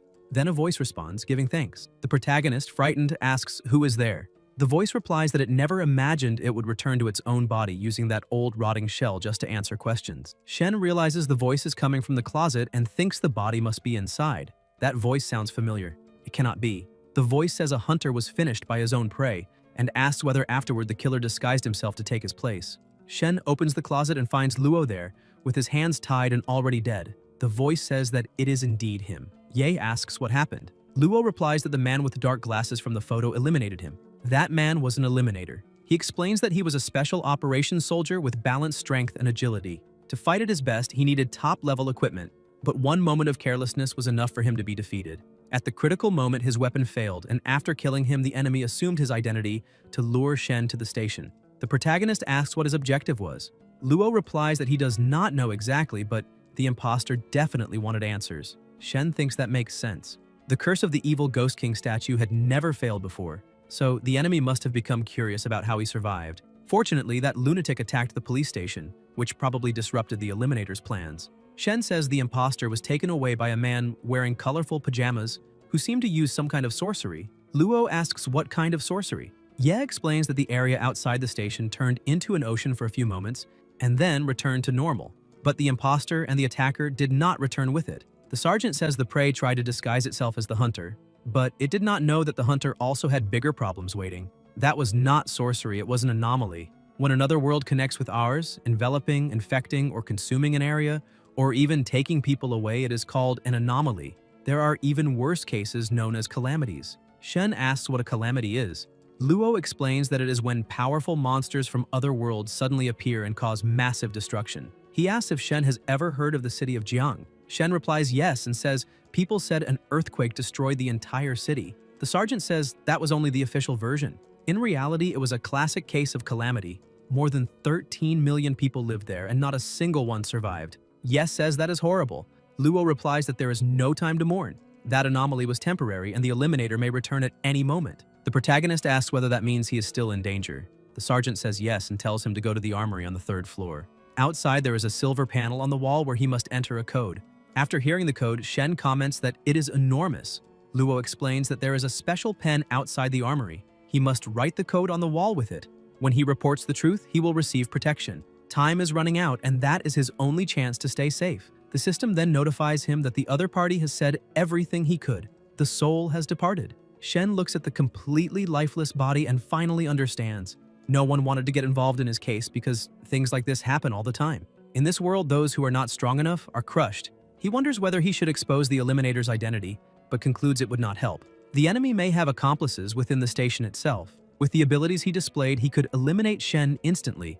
The only option is to follow Luo's instructions and secure his safety on the 3rd floor. Shen rests his head against the closet and thinks he may never be able to avenge the sergeant with his current strength. Even so, he makes a vow. No matter what happens, he will avenge Luo and ensure he rests in peace. Suddenly, a phone rings announcing that an anomaly has occurred and that everyone must gather on the ground floor for inspection. Soon after, the door opens. A police officer says there was an attack and that everyone must go immediately to the central cyber system for a scan. They must go downstairs and speak quickly with Sergeant Luo and with Shen. The officer tries to reassure him, saying he knows he is scared, but that the target of that attack was Sergeant Luo. Therefore, he is safe. In addition, everyone there are police officers and they will take good care of him. Then the officer looks at the closet and notices something strange. He says the body was moved and asks whether the student did it. He then moves quickly around the office, searching everywhere. He jumps onto the desk and says he searched the entire room but found no one. Confused, he asks whether the student ran away. The Eliminator comments that they eliminated so many people just to boast in front of a 15-year-old boy and still managed to ruin everything. The officer replies that unlike them, he is not so useless. Over the radio, he informs all units that Ye should be considered a strong suspect in the incident and orders an alert to be issued throughout the entire city. Soon after, the system announces that the environmental scan of the central cyber system has been completed and that everyone must gather in the plaza in front of the hall for inspection. At that moment, the door appears. The protagonist opens it and checks whether they have already left. He concludes he was right. The Eliminator really had accomplices. He thinks he could hide in the Kingdom of Nightmares until everything is safe, but that would mean losing the chance to make those Eliminators pay for what they did. He needs to reach the 3rd floor and report everything. Shen jumps through the window, sees the empty corridor, and decides to act quickly. He must enter the code on the wall. Suddenly, a voice appears saying he was sure he heard something up there. It is the officer asking what he is doing there. Ye begins writing the code on the wall and replies that the final exams are coming, so the teacher gave him some extra math problems and he needs to study. While writing, he thinks the code is absurdly long. The officer realizes what he is doing and thinks that device is the emergency activation system that connects directly to the world government headquarters. He wonders how a student obtained that code. The officer tries to attack him and demands to know who gave it to him. He cannot allow him to continue. Shen protects himself using the door. The officer charges again and asks what kind of ability that is. The protagonist thinks it is fortunate that the door adapts to the environment. If it were just a normal door, he would already have been eliminated. The officer keeps advancing with the intention of killing him, but the door disappears. Seizing the opportunity, the officer rushes toward him. However, the door reappears instantly and he crashes into it violently, injuring himself. Furious, the officer asks how that door can remain standing on the ground. Shen thinks he has finally finished entering the code. A voice then appears. Password verified. This is Kunlun, the highest level artificial intelligence of the world government. Emergency evaluation initiated. The area is being scanned. Luo's body has been located. The false identity of Captain Wang of the Major Crimes Unit has been confirmed. The nearest high-rank practitioner is being dispatched. District Manager Qian has been mobilized. Given the seriousness of the situation, immediate execution has been authorized. Shen is surprised to hear Qian's name. The voice continues announcing that in 30 seconds, the imposter posing as Wang will be executed and begins the countdown. The officer shouts that he is calling reinforcements and says they are dreaming if they think that will work. 30 seconds are more than enough to eliminate Shen and disappear. Ye runs toward the door, but the officer grabs his arm and asks if he really thinks he will let him escape. Just as the strike is about to land, something happens. Qian appears and hits the officer with a devastating attack, destroying him with a brutal impact. Qian then says there is no unbreakable defense in the martial world, only attacks too fast to counter. A voice asks if he really thought they would perform a real countdown. Qian asks Shen if that looked cool. Shen replies that it was incredible and thanks him for saving him. Later, in the National Security Office, Qian says he can handle everything else, but Shen must be honest about how he obtained the access code. Ye explains that Sergeant Luo gave him the code earlier, saying he was being hunted and that he should use it if something happened. Qian says he understands. It seems the sergeant already knew that both the Silent Church and that Eliminator were after him. The man who caused the previous anomaly belongs to that organization. They are a group of dangerous fanatics. Luo probably crossed paths with them during some case. The protagonist sighs and says the death of Sergeant Luo is truly a pity. Qian agrees and says he also thinks it is a great loss. He did not know him long, but he could feel the sense of justice in him. Perhaps that very righteousness led him to his death. Qian adds that Shen was lucky. The Eliminator impersonating Luo would have succeeded in killing him, but fate interfered. Kunlun has already traced the Eliminator who was after him. He belongs to the Eliminators League. They accept contracts only online, so they still do not know who hired the assassin. Shen comments that someone capable of killing the sergeant must be extremely skilled, which means the contract price must have been high. That suggests whoever hired him probably has a lot of money. Qian says he is a clever boy, but the real question is why someone would spend so much to eliminate a simple high school student like him. They are still investigating that. Ye then asks about the Kunlun system that appeared when he used the code. He wants to know why the sergeant did not call for reinforcements earlier if that system could have been used to ask for help. Qian replies that Kunlun is the central AI of the world government. It was the one that assigned him the rescue mission. Normally, the AI does not handle small incidents like that. It only intervenes when someone uses one of the special access codes. As for why the sergeant did not use that resource earlier, it was because he did not know his weapon had been compromised. An employee then explains that it was Luo's steel exoskeleton. His primary weapon had been sabotaged by a virus planted in the system, rendering it useless. However, the moment the sergeant died, the system began functioning again. That means someone did it intentionally, someone close to him. Kunlun has already assigned an investigation mission, and they will discover the truth. The protagonist thinks he now understands why the sergeant said his weapon was defective. Such a strong and honorable officer abandoned his position to pursue the truth to the very end. Even after dying, he still tried to help him. Yet he lost his life without even being able to use his own weapon when he needed it most. Qian says that now that Shen is part of the group, he will give him the first lesson. He must remember it well. No matter what happens, he must always be wary of people with ill intentions. People like that are more frightening than monsters. Shen replies that he will remember. Qian then tells him to come with him because he arranged to meet his parents. Ye asks about the two who were trapped in the anomaly. Qian replies that specialists will handle it. That entire area will soon be isolated, so they need to leave. The protagonist asks why Qian will not stay to deal with the situation at the station, since he seems strong enough to face those two. Qian replies that he is being naive. No one knows what someone might bring back after passing through an anomaly. He recounts that once a man came out apparently normal from an anomaly caused by the church. In the end, they discovered it was only an empty human skin. Inside it was a creature no one had ever seen before. That thing destroyed half the city before they discovered its weakness. That is why Qian prefers dealing with eliminators rather than facing the church and anomalies. Most people think the same way. Even so, Shen does not need to worry. Those two will face something far worse than the man stuck to the wall. Suddenly, Qian realizes something, takes out his phone, and asks someone to run a background check. The name he mentions is Meng Yu. He wants to know what her relationship with Luo was. However, when he hears the answer from the other side of the line, his expression changes. Ye wonders who Meng Yu is and thinks she probably had some kind of connection with the sergeant. Somewhere else, Shen's parents say there is something important he needs to know.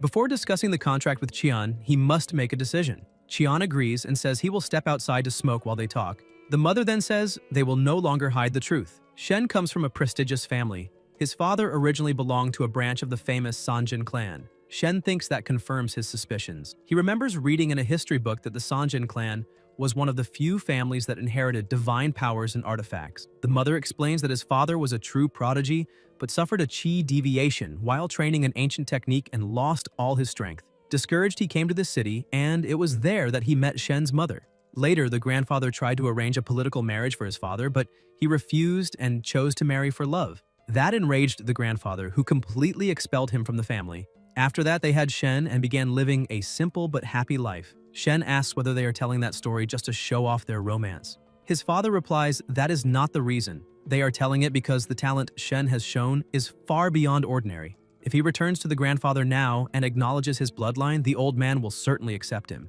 He could become a disciple of the clan and gain access to extraordinary resources and privileges. The heritage of a prestigious family is something most people can only dream of possessing. However, if he joins the human martial arts group, he will lose that opportunity forever. The choice is his. Whatever decision he makes, they will support him. Shen then says he has already decided. He will join the human martial arts group. His mother asks if he is sure. If they speak to the grandfather, he could live a life filled with wealth and comfort. Shen says he does not want to go back. He does not want his parents to have to beg again because of him. If his father managed to move forward on his own, then he can do the same. He believes in himself. His parents say it is his life and they respect his decision. He has grown up. Shen thinks that over the years they almost never returned to the grandfather's house. Whenever they did, they were received coldly. Neither the grandfather nor the rest of the family treated them well. The only good memories he has of that place are from childhood, when he played with other children of the family. In his past life, he faced constant loneliness and hardship.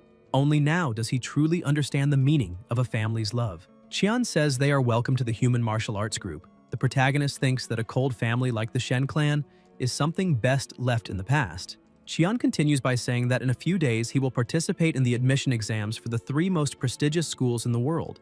Until then, he would like Shen to remain at the group's facilities preparing himself. He asks the parents whether that is acceptable. The mother replies that it is wonderful. Those are the best schools in the world, so their son should not pressure himself too much. He just needs to do his best, as he always has. Shen then says they can consider him officially part of the team from that moment onward. Meanwhile, in a corridor, Zhao sits scrolling through her phone. She writes a post saying that a cruel case of bullying ruined a classmate's future. The top student in the class, after failing an exam, supposedly became mentally unstable and took revenge on society by injuring his classmates. According to her, the police had to intervene and there will certainly be consequences. Zhao looks at the post and thinks it is perfect. Her video is spreading quickly and everyone is talking about what happened with Sun and the others. In her view, it was completely worth it to go to the hospital just to take a photo of her injured face. She thinks Ye will reap what he has sown while she will continue being seen as the perfect goddess she has always been. In her mind, Shen should not blame her. This is simply his destiny. From now on, he will not be able to enter any school, learn martial techniques, gain access to weapons, armor, elixirs, or enhancement potions, and certainly not obtain any special inheritance. He will end up like Sun and the others, a complete failure. Meanwhile, she will become someone they will never be able to reach. Suddenly, a notification appears on her phone. The post has been flagged for spreading misinformation and removed. It demands that everyone stop spreading rumors at once. Otherwise, both the platform and the human martial arts group will take legal action against those responsible. Zhao's eyes widen when she sees that the post has been flagged for spreading misinformation. She asks if that is really possible, remembering that there is clear evidence that Shen acted in self-defense. Zhao says she cannot believe it and questions again why this information is not being released, what the human martial arts group has to do with the case, what the school is saying, and what their official position is. Soon after, another piece of news appears. Shen has signed a contract with the human martial arts group, and the 5 best schools in the province have offered him guaranteed admission. When Yibing sees this, she slumps down in discouragement and thinks about how close she had been to success. She wonders how Shen managed to enter the human martial arts group and how he was able to achieve all of this. Meanwhile, at the human martial arts group, Qian informs them that the police have just sent the report and that the case is closed. A major battle took place, many people died, and one of them was captured alive. The protagonist asks if the situation was really that serious. Qian replies that he simply eliminated that individual and because of that earned 5 merit points. Shen asks what merit points are. Qian explains that they function as an internal currency used to purchase special items such as techniques, materials, information, and souls. It was precisely information that made that entire operation possible. But since Shen still does not hold an official position, he will not receive merit points. At that moment, Ye receives a notification on his phone informing him that, due to his significant contributions in that battle, the government has decided to grant him a special reward. Since he is still underage, a more appropriate form of compensation has been chosen. The package has already been sent and must be collected in the main lobby of the Human Martial Arts Group building. The protagonist asks if he really received a reward and what it might be. On the 105th floor, Qian comments that in high school they only teach the basics, and that true martial arts techniques are only learned in higher education. So he believes the reward must be a good combat technique. Shen says he really needs some offensive moves because he has already been targeted several times, and if it had not been for pure luck. Qian says he knows, and that for now, Shen should avoid going out, because he will personally investigate those assassination attempts immediately. An employee reports that the online rumors have already been resolved, and Qian says that is good, adding that from now on, Shen is officially part of the group. This month's funds have already been transferred to his account, and he should spend them wisely. The butler asks the student to follow him so he can show him his room. Qian tells him to feel at home because he still has work to do and cannot accompany him, but Shen can call him if he needs anything. Shortly afterward, a girl approaches, introduces herself, and congratulates him on joining the Human Martial Arts Group. She says he is amazing and that, since she is younger, she will call him Big Brother. She says she wanted to thank him for all the support and admiration during this time and hopes he studies hard, trains hard, and becomes a very important figure. The world is vast and worth fighting for together. She says she believes in him and comments that she managed to get VIP tickets for her next show and would really like to see him there. Later, Ye watches a video of her playing on the television in his room, and the protagonist realizes that she is actually his favorite celebrity. He looks around and notices that everything in that room was prepared exactly according to his tastes. The flowers, the paintings, the books, the snacks, the drinks, the sports equipment, and even the presence of the celebrity. Shen steps outside and comments that for a mere recruit, the group really went to great lengths and that this is the prestige that comes with power. Ye looks at the 105th floor and thinks that anyone would want to be up there, above the clouds, because who would not want to ride the wind, climb higher and higher, and witness breathtaking landscapes? He then says that at midnight, that night, he will enter the Nightmare Realm once again, because he needs to obtain another title, this time a decent one. He needs to become stronger and cannot afford to fail the admission exams that will take place in 2 days. When midnight arrives, the protagonist enters the Nightmare Realm and finds the skeleton completely shattered. He asks what the hell happened there and says he cannot just enter recklessly or he will ruin his chances in the title evaluation. The skeleton begs him to save him, saying he is losing his life. Shen asks what happened to him and admits he does not know how to heal him. The skeleton replies that it all started with that tonic from the party last week, asks if there is any left, and desperately begs for a little more. Yes says he has none. The skeleton then says that this is the end for him. The protagonist thinks that the guy is a good business partner and that he should at least try to save him. He tells the skeleton to hold on and wait a bit while he thinks of a solution. And so the skeleton waits and keeps waiting. 2 hours pass. Finally, Shen opens the door and says he is back, but immediately complains that the door is too small and that he cannot get through with that thing. The skeleton says he finally arrived and asks why it took so long. Shen replies that he did everything he could for him. He bought a giant aquarium and filled it to the brim with liquid calcium gluconate, calcium, magnesium, and zinc, spending every last coin he had. He says that if the skeleton can soak in it, he will be as good as new, and asks if he has any idea how to get it inside. The skeleton asks what he expects him to do. Suddenly, the pressure in the area rises, and Ye, confused, asks what is happening. The skeleton says they are invading humans and elves. That place is actually a secret passage. Outside lies the fortress of the undead, and humans and elves are launching a full-force attack. The battle is not over yet, but he is too weak to fight. He tells Shen to grab that spatial ring and put it on immediately because he needs to hide. An energy begins to move and the skeleton is hidden inside the ring. At that moment, an explosion occurs on the inside, but the protagonist manages to close the door in time and it disappears. Shen says that was close because he would have turned to dust if he had been caught in that explosion, and asks if he is hiding inside the ring now. The skeleton says yes. Spatial rings cannot store living creatures, but fortunately he himself is undead. Ye thinks he knew that that bony guy had some hidden treasure, and that he would not give it up easily. The skeleton tells him to raise his hand toward the aquarium and absorb it while he jumps inside, so he can soak in that liquid, whatever it is. The protagonist comments that he is clearly not an ordinary skeleton. Ever since the elf village, he had been suspicious of his identity. After all, who is escorted by 3 of his own kind to eliminate an enemy leader? He says he does not care and will not start worrying about it now, but reminds him that he saved him today. The skeleton asks how he wants to be rewarded. Shen says he is going to his world today and needs full cooperation. The skeleton asks if he did not see the insane battle outside and what if he loses his life going back there. Then he says to forget it, that he respected his privacy and Shen should respect his. But he needs to hear one thing. All his powerful treasures are already gone. The ones he used are finished, and the help he can offer is limited. Ye asks if he is a battlefield scavenger. The skeleton says he is responsible for looting the battlefield, but he never expected to find anything truly good because truly powerful items are taken immediately by the enemy when their owners fall. The protagonist thinks that the secret passage outside leads directly to the undead fortress. If he disguises himself as a soldier and wanders around the battlefield before returning, he should be able to obtain a new title. So he asks if he has any undead soldier equipment, preferably something that can mask his human aura. The skeleton summons several items. Shen looks at them and asks what all that junk is, if he is some kind of scrap collector. The skeleton replies that those torn pieces of armor are cruel reminders of the horrors of war, but if he searches carefully, he should find something useful. Ye feels relieved and says he almost managed to assemble a full set. That horse token is not bad because it can summon a skeletal warhorse. The skeleton says it is perfect and that he already smells like someone ready for finalization. That centurion mask is exactly what he needs. The protagonist asks what is special about it. The skeleton replies that it is imbued with a powerful aura of finalization. With that and the equipment, no other undead will notice the disguise. Now he looks like a true undead warrior. If he plays his cards right, he might even get a skeletal warhorse with that token. Riding a skeletal warhorse and passing as one of them, if the situation becomes dangerous, he just has to run. At the very least, he might earn a title like Phantom Knight or something similar. Shen says he is going.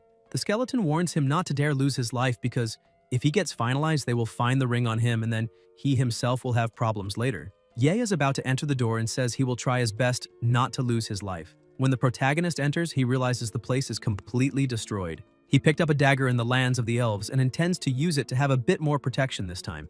As Shen walks among the rocks, several weapons are pointed at him. The soldiers say there is a lost undead there, and that they should eliminate him. Ye wonders about the humans because that should be undead territory. Did they lose? He then shouts for them not to attack, saying he is on the same side, that he is human, and removes the mask to prove it. The soldier raises his sword and asks if he is a traitor fighting for the undead, saying he deserves to lose his life for that. Shen blocks the attack with the dagger. The soldier is surprised and asks if that dagger is nightshade. The system notifies human scout dagger, white trace level, basic sharpness. A dagger designed for eliminators, blessed by the silent sanctity of the human race. Only human scouts whose souls remain pure can wield it. Those who carry it are considered trustworthy by humanity and authorized to transmit information. The soldier says that only a human with a pure soul can wield nightshade and concludes that he is definitely on the same side. He dismisses the soldiers and orders them to return to hunting the lost undead. The leader makes a gesture asking if he needs help. The The protagonist smiles and thinks that on Earth that sign language means "I love you." He wonders if that is a declaration of love at first sight.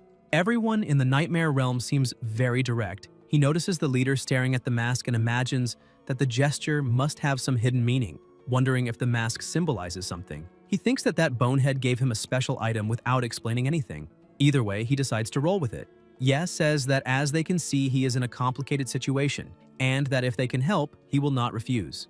The leader says he understands and states that there is a golden combat kit for him. Ye thinks it really worked and asks for his name, saying he will repay the help one day. The leader replies that his name is Roman. The knights then shout to clear the way for the Baron. The Lord pulls the reins of his horse and says he has been there long enough, asking if he is delaying the battle on purpose. Roman says no and explains that he found a scout outside the ruins of the secret passage. The Lord asks about the secret passage and the scout and orders him to approach. Then he commands that the scout be arrested immediately because he suspects he is an undead spy. Roman says he is carrying a nightshade dagger, but the Lord interrupts and orders him to be silent. He says he knows that the bearer of nightshade has a pure soul, but he still needs to know what his mission is. The protagonist asks who he is and what gives him the right to question his mission. The man replies that he is Baron Warren of South Eagle Castle. He says he is just a little scout and asks if he still dares to ask his name. He declares that he will strip him, whip him 20 times, and extract all his little secrets. Shen says he will remember that name. The Baron asks if a mere scout dares to threaten him and says he is asking to lose his life. When everyone rushes to attack him, Ye disappears. The knights ask where he went. The Baron says it is strange because he simply vanished. Roman comments that he heard rumors that some nameless eliminators joined this battle. They are masters at hiding in the shadows, and he was very bold to announce his own name like that. The Baron thinks about elite eliminators trained for assassination missions and imagines that in a chaotic battlefield like that, if he tried to eliminate him in the middle of the confusion, so he decides it is better to leave. The protagonist appears in his room and says that idiot Baron Warren tried to catch him like that, but he will not forget it. Good thing he placed a door on the ground beforehand. It was close. He asks if the skeleton did not see that guy making hand signals. The skeleton tells him not to blame him and asks how he would know all those complicated tricks of the human army. Besides, he returned safe and sound. New notifications appear. The system informs that this time he obtained the title One of Himself, green quality, excellent. Evaluation. As an ordinary human, the highest level title he could normally achieve would be white. However, in a situation where he was completely outmatched, he used the environment and the actions of others to overcome adversity and escape unharmed. This adaptability is the main reason for granting him this exceptional title. The system also informs that this is the second time he has received this exceptional title. Special event activated. If the next special honorary title common human is 3 consecutive exceptional titles, one of himself, that title will resonate with powerful forces and grant a hidden ability. To obtain this hidden ability, he must proceed carefully. Shen asks if 3 identical titles can activate a hidden ability, and concludes that if the next title is also one of himself, the power will be activated. However, if it is any other title, he will lose that opportunity. He wonders how he will manage to obtain another green quality, one of himself title, and concludes from the description that he needs to be in a desperate situation, facing overwhelming odds, and use intelligence and the environment to escape. Thinking about the 2 times he obtained one of himself, both in the elf village and on the undead battlefield, he was deep inside enemy territory in a life-or-death crisis. Even so, in the end, he managed to dissolve their hostility and even gain their willingness to help him, so that is the key. But the standard is too high, like walking on a tightrope, and he only has 1 attempt. There is no way he will throw himself into that recklessly. If it is too risky, he will give up on that hidden ability. His own life is definitely far more important. At that moment, a sound plays. A voice informs him that he has a visitor. It says the visitor identified herself as a member of the Luo family, that her identity has already been verified by the group, and asks if he wishes to receive her. The protagonist thinks about the sergeant's family. The sergeant lost his life investigating his case and even saved him after being finalized. There is no way he can refuse someone from his family. So he replies that he wants to see her, and the voice informs him that the meeting has been scheduled in the room on the 5th floor. On the 5th floor, a girl is already waiting. Shen asks if she's looking for him. Ye's eyes widen the instant he recognizes who she is. She is a great swordswoman. The girl introduces herself as Meng Yu, younger sister of Luo Faichuan, and says she came to ask a few questions. The protagonist thinks about titles. He has met many people, but even manager Qian does not have a title. None of those humans, undead, or elves in the nightmare realm had titles either. Only the elf high priestess had a long list of them. This girl is only the second person he has seen with a title. So she was the one who made the manager turn pale just by hearing her name. Mengyu says her brother tracked down his eliminator, the Shadow Man. During the fight, his weapon malfunctioned, which resulted in his finalization. Later, she discovered who sabotaged the weapon, two colleagues driven by jealousy of his achievements, and she already eliminated all of them. Hearing this, Ye's eyes widen immediately, and he asks about the information, saying that the eliminator had been captured alive yesterday. He asks if that means she also eliminated the other two who sabotaged the weapon. Mengyu says that is correct. She ended the lives of all of them. The protagonist thinks that she talks about it so naturally. So this is what it means to be a great swordswoman. Mengyu continues and says her brother was a man of limited talent. She guided him into a good school, secured a good job for him after graduation, and arranged a good wife to continue the Luo family line. Everything was following the plan. She only wanted him to live a safe and protected life. Shen thinks he always considered the sergeant a prodigy and does not understand why she insists on saying he was a man of limited talent. Mengyu says that, however, her brother ended up betrayed, his body tied up and hidden inside a closet, and asks why he remained silent. She asks if he is suggesting that she should allow others to humiliate her brother without seeking revenge. Ye replies that he is not, that he was just thinking, and asks if she will not have problems for eliminating those men. Mengyu says she understands his doubt. He carries the surname Shen, but he has never lived among noble families, so he would not understand. No matter how ordinary her brother was, he was still a member of a noble family. Losing his life in such a humiliating way at the hands of an eliminator was unacceptable. She, representing the family, restored their honor, and no one will dare question her actions. Moreover, the eliminator's mother had the surname Zhao, and he had adopted her name. She interrogated the eliminator, but he had no idea who hired him, and did not know he had eliminated a member of the Luo family. Now that everyone has been finalized, the trail has gone cold. That is why she came there. She wants to know if he has any idea who wants him dead or if he suspects anyone. She says even a vague guess would be useful and asks him to name a few people because she will handle the rest herself. The protagonist says that honestly he has no idea who is behind it, but she already avenged Sergeant Luo by eliminating those responsible. Mengyu says that is not enough. They still need to find the person who hired the eliminator. That eliminator killed her brother, so she needs to eliminate both the assassin and the person behind everything. Only then will her brother rest in peace. Suddenly the sky is split in half and Shen is shocked, thinking she just did that, yet he did not even see the moment when Mengyu drew her sword. She asked him to think carefully and asked if he noticed anything strange, any detail or unusual event. Then she asks if, as a member of a noble family, he has ever had any conflict with other families or might have made enemies without realizing it, also telling him not to be intimidated by their power or influence. If he needs help, he can come to her anytime. Ye says his family does not get along with the Sanjin clan, but they rarely have contact. When he visited the place, he only spent some time with children his own age and did not offend anyone. Then he remembers something. The first time he was attacked, he heard terrified screams in the hospital and comments that there might have been witnesses. Mengyu says she will investigate that immediately and promises to inform him as soon as she finds something.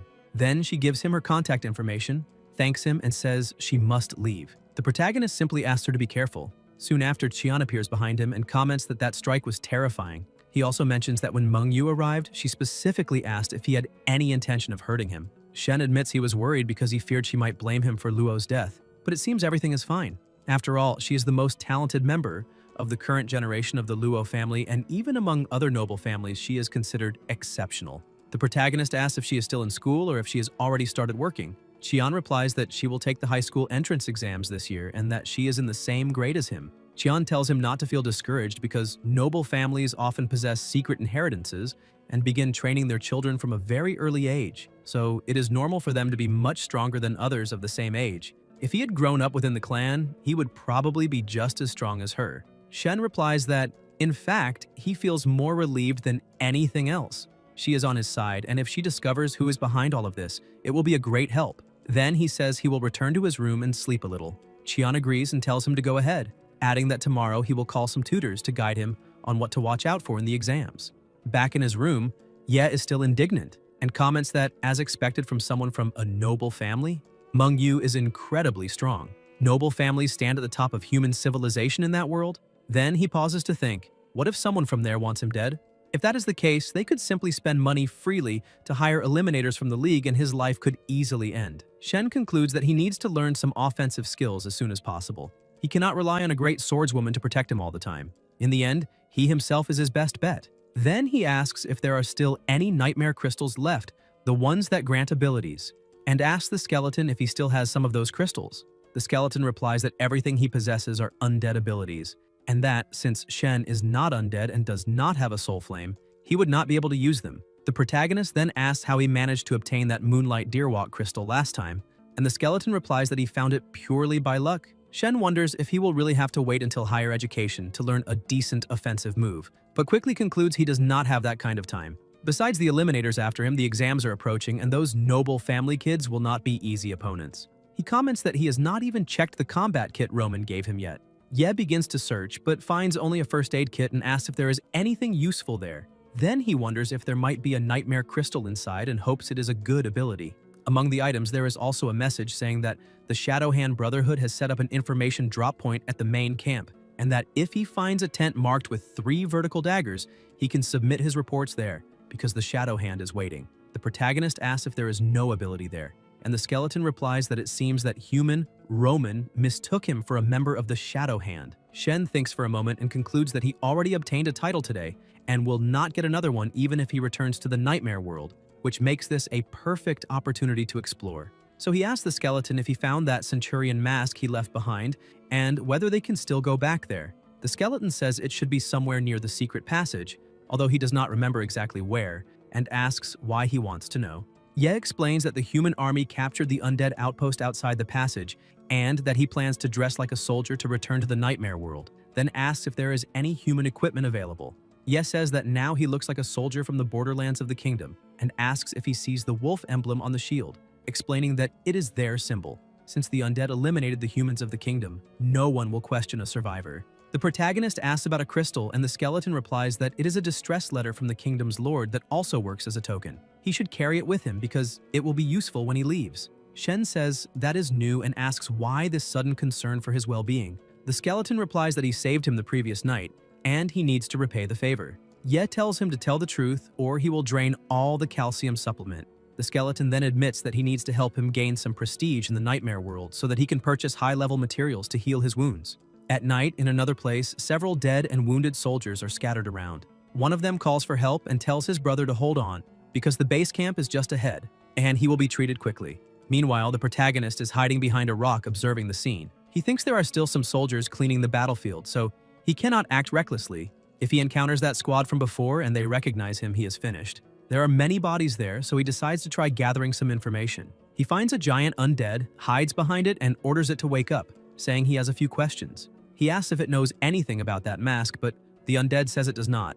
Ye runs off and tells it to rest in peace. The protagonist starts asking several undead about the mask, but no one knows anything. After a while, Shen sits on the ground behind a rock and wonders how he is supposed to find a needle in a haystack. Suddenly, Ye notices something.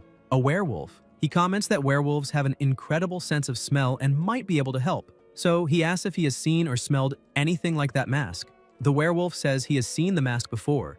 It belongs to a centurion who now has only one arm. Then he remembers that he is a wolf, not a dog. The protagonist says he can go back now. Shen then notices an arm on the ground and wonders if the Whisper of Darkness will work. He asks if anyone is still there. The arm starts trembling and suddenly makes the same sign Roman made earlier. Ye becomes excited and says that is the characteristic gesture of the Shadow Hand. It seems they found the right person, and that this is probably the mask's owner. Then he asks if he has anything to say. The hand points to a shoe. The protagonist goes to the boot and says it smells terrible, but there seems to be something inside. Shen shakes the boot. The system sends a notification saying he discovered enough special items to unlock the auxiliary skill item, Knowledge, allowing him to see descriptions. A description appears. Night Shadow Insignia, blue quality, exceptional. The insignia is engraved with deep, arcane runes capable of activating specific weapons. Without the corresponding weapon, it is only a useless ornament. Ye wonders if it is connected to some weapon. At that moment, the dagger in his hand begins to emit an impressive aura. New notifications appear. The item evolved. Nightshade evolved into Nightfall. Nightfall is an exclusive human eliminator dagger imbued with the blessing of the shadows of the Shadowhand Brotherhood, and only high-level eliminators can wield it. Blessing of Shadows. The dagger emits a unique power signature indicating the bearer's status and allowing them to accept missions from the Shadowhand Brotherhood and receive rewards. The protagonist says he cannot believe it because his dagger evolved, and that is incredible. In the letter, there is a notice about an urgent investigation into undead activity. To all brothers and sisters, the Human Empire and the Elven Kingdom have issued a large-scale joint mission. Any information about unusual undead activity will be exchanged for a generous reward. Head to the battlefield. The survival of the races depends on unwavering dedication. Shen realizes that this is the Shadow Hand's mission. The crystal Roman gave him mentioned a tent marked with 3 vertical daggers. That must be the Shadow Hand's location. It makes sense. Roman is probably a member, and when he saw the mask, decided to lend a hand. Exchanging information about undead activities for a big reward seems easy. He stands up and starts asking about any unusual undead activity. One undead says he knows nothing. Ye continues asking several others, but they all say the same thing. Ordinary soldiers only receive orders to fight. The protagonist comments that this is painful. The skeleton then says that in fact he can provide some information. Shen replies that this is true. After all, he has an undead right there, ready to sell out his own comrades, but asks if he is not trying to trick him again. The skeleton replies that the undead are his people, so of course everyone keeps an eye on him. He thinks that this guy always ends up having a hard time in the middle of the undead. The skeleton then asks what kind of information he is looking for, whether it is something capable of turning everything upside down or just something more ordinary. The protagonist replies that he cannot aim that high because he is just a nobody. After all, if he hands over information that is too big, they will investigate, and that would put his life at risk. The skeleton says he has something good enough to earn a decent reward. The undead are using new components in their artillery, which increases the power of the soul flame cannons by 20% and the firing rate by 10%. Shen asks if that is not too valuable. The skeleton replies that not really, because as the war drags on, the human high command has probably already begun to suspect it. They just still need confirmation. Shen says the information is useful, but it will not attract too much attention. After walking a little farther, Ye hides behind a rock and realizes that this is where the main army is encamped. The Shadow Hand drop point must be somewhere around there, so he starts thinking about how he is going to get inside. The skeleton says those humans are looking for wounded soldiers, so he just has to pretend to be injured and they will carry him inside themselves.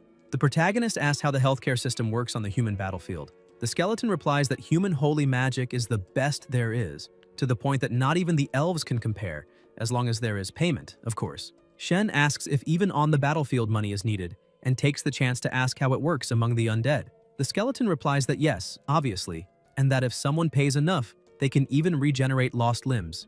In general, though, the wounded are simply tossed aside and left to rot. Shen asks if there is no treatment at all. The skeleton replies that there is, but it is a lot of work because it requires a special ritual in which a sacrificial altar is materialized. Then a group of undead or living beings is captured, and then their life force is drained. This method instantly restores the body, but in exchange it consumes the vitality of others. On top of that, only high-level undead who master that knowledge can do something like that. Ye comments that humans seem far more cost-effective, but it is a shame that he is out of money. The skeleton replies that actually he still has some. Hearing that, the protagonist says he has just had an idea. Shen reallocates all his points into strength, grabs a giant hammer, and says that if he loses his voice after this and can no longer scream, the skeleton will have to help him. The skeleton asks if he is serious. In the next instant, the hammer crashes down on top of Ye, and he lets out a thunderous scream. The skeleton asks why he is trying so hard for such a tiny role. The protagonist replies that if he cannot even convincingly pretend to be wrecked, then there is no way he can perform well, even in a tiny role. Shen starts shouting for help and asks if anyone is there. A soldier hears him and orders the others to head that way because they have found a wounded man. Sometime later, already inside the camp, a healer uses her healing power to treat Ye. When she finishes, she says the healing is complete and that all of his injuries have been fully restored. The Lord tells her she may leave and that someone will bring the payment soon. The protagonist asks where he is. The Lord replies that he is safe, inside the human camp. Shen asks who he is. The Lord replies that he is Prince Norton. When he sees the shield Ye is carrying with the fierce hound emblem, he asks if Ye came from Rhine. Ye replies that he finally found the one he was looking for and says that Rhine was invaded by the undead, so they need to send help, because this is a message from the Lord. A mage uses magic on the crystal, and the message is transmitted. The people of the Empire hear the voice of the Lord of Rhine, who promises 300 gold coins and a large piece of land to anyone capable of bringing troops to save the territory because they need help. The mage says that it really is Lawrence's voice, and that the crystal is authentic as well. Prince Norton replies that Ye really did come from Rhine, but there is something he needs to know. Rhine has already been destroyed. The undead invaded the territory, and unfortunately, he is the only survivor. The protagonist's eyes fill with tears. He begins listing several names, asking if no one survived and saying he cannot bear hearing that. Norton says that he crossed through hell and came back, and that surviving the stone hammer of that giant undead cannot be called anything other than a miracle. He states that Ye is Rhine's last hope and says that now he needs to rest, without worrying about anything else. Tomorrow, they will arrange for him to be transported to the Empire's rear lines, where he can live safely. Shen, however, thinks that cannot happen. He needs to find the Shadow Hand tent and deliver the information he gathered so he can learn some techniques. He cannot let them take him away from there, so he gives thanks and asks for permission to remain on the battlefield. The prince asks why. Shen, with tears in his eyes, replies that he needs to avenge his people. He says he cannot allow the undead to get away after what they did, and that he wants to fight them until he drives them all out one by one. The people around him feel sorry for him. Norton comments that he has a lot of courage for someone so young. He says the Lord of Rhine certainly chose him for that important mission for a reason, and asks whether he possesses any extraordinary skill. Ye replies that he is fast, claiming that no one his age in all of Rhine can move faster than he can. While speaking, he thinks about devouring the title One of himself and redistributing all his status points into agility. The system sends a notification informing him that the devouring has been completed successfully, that 1 green title has been consumed, and that 3 status points have been granted.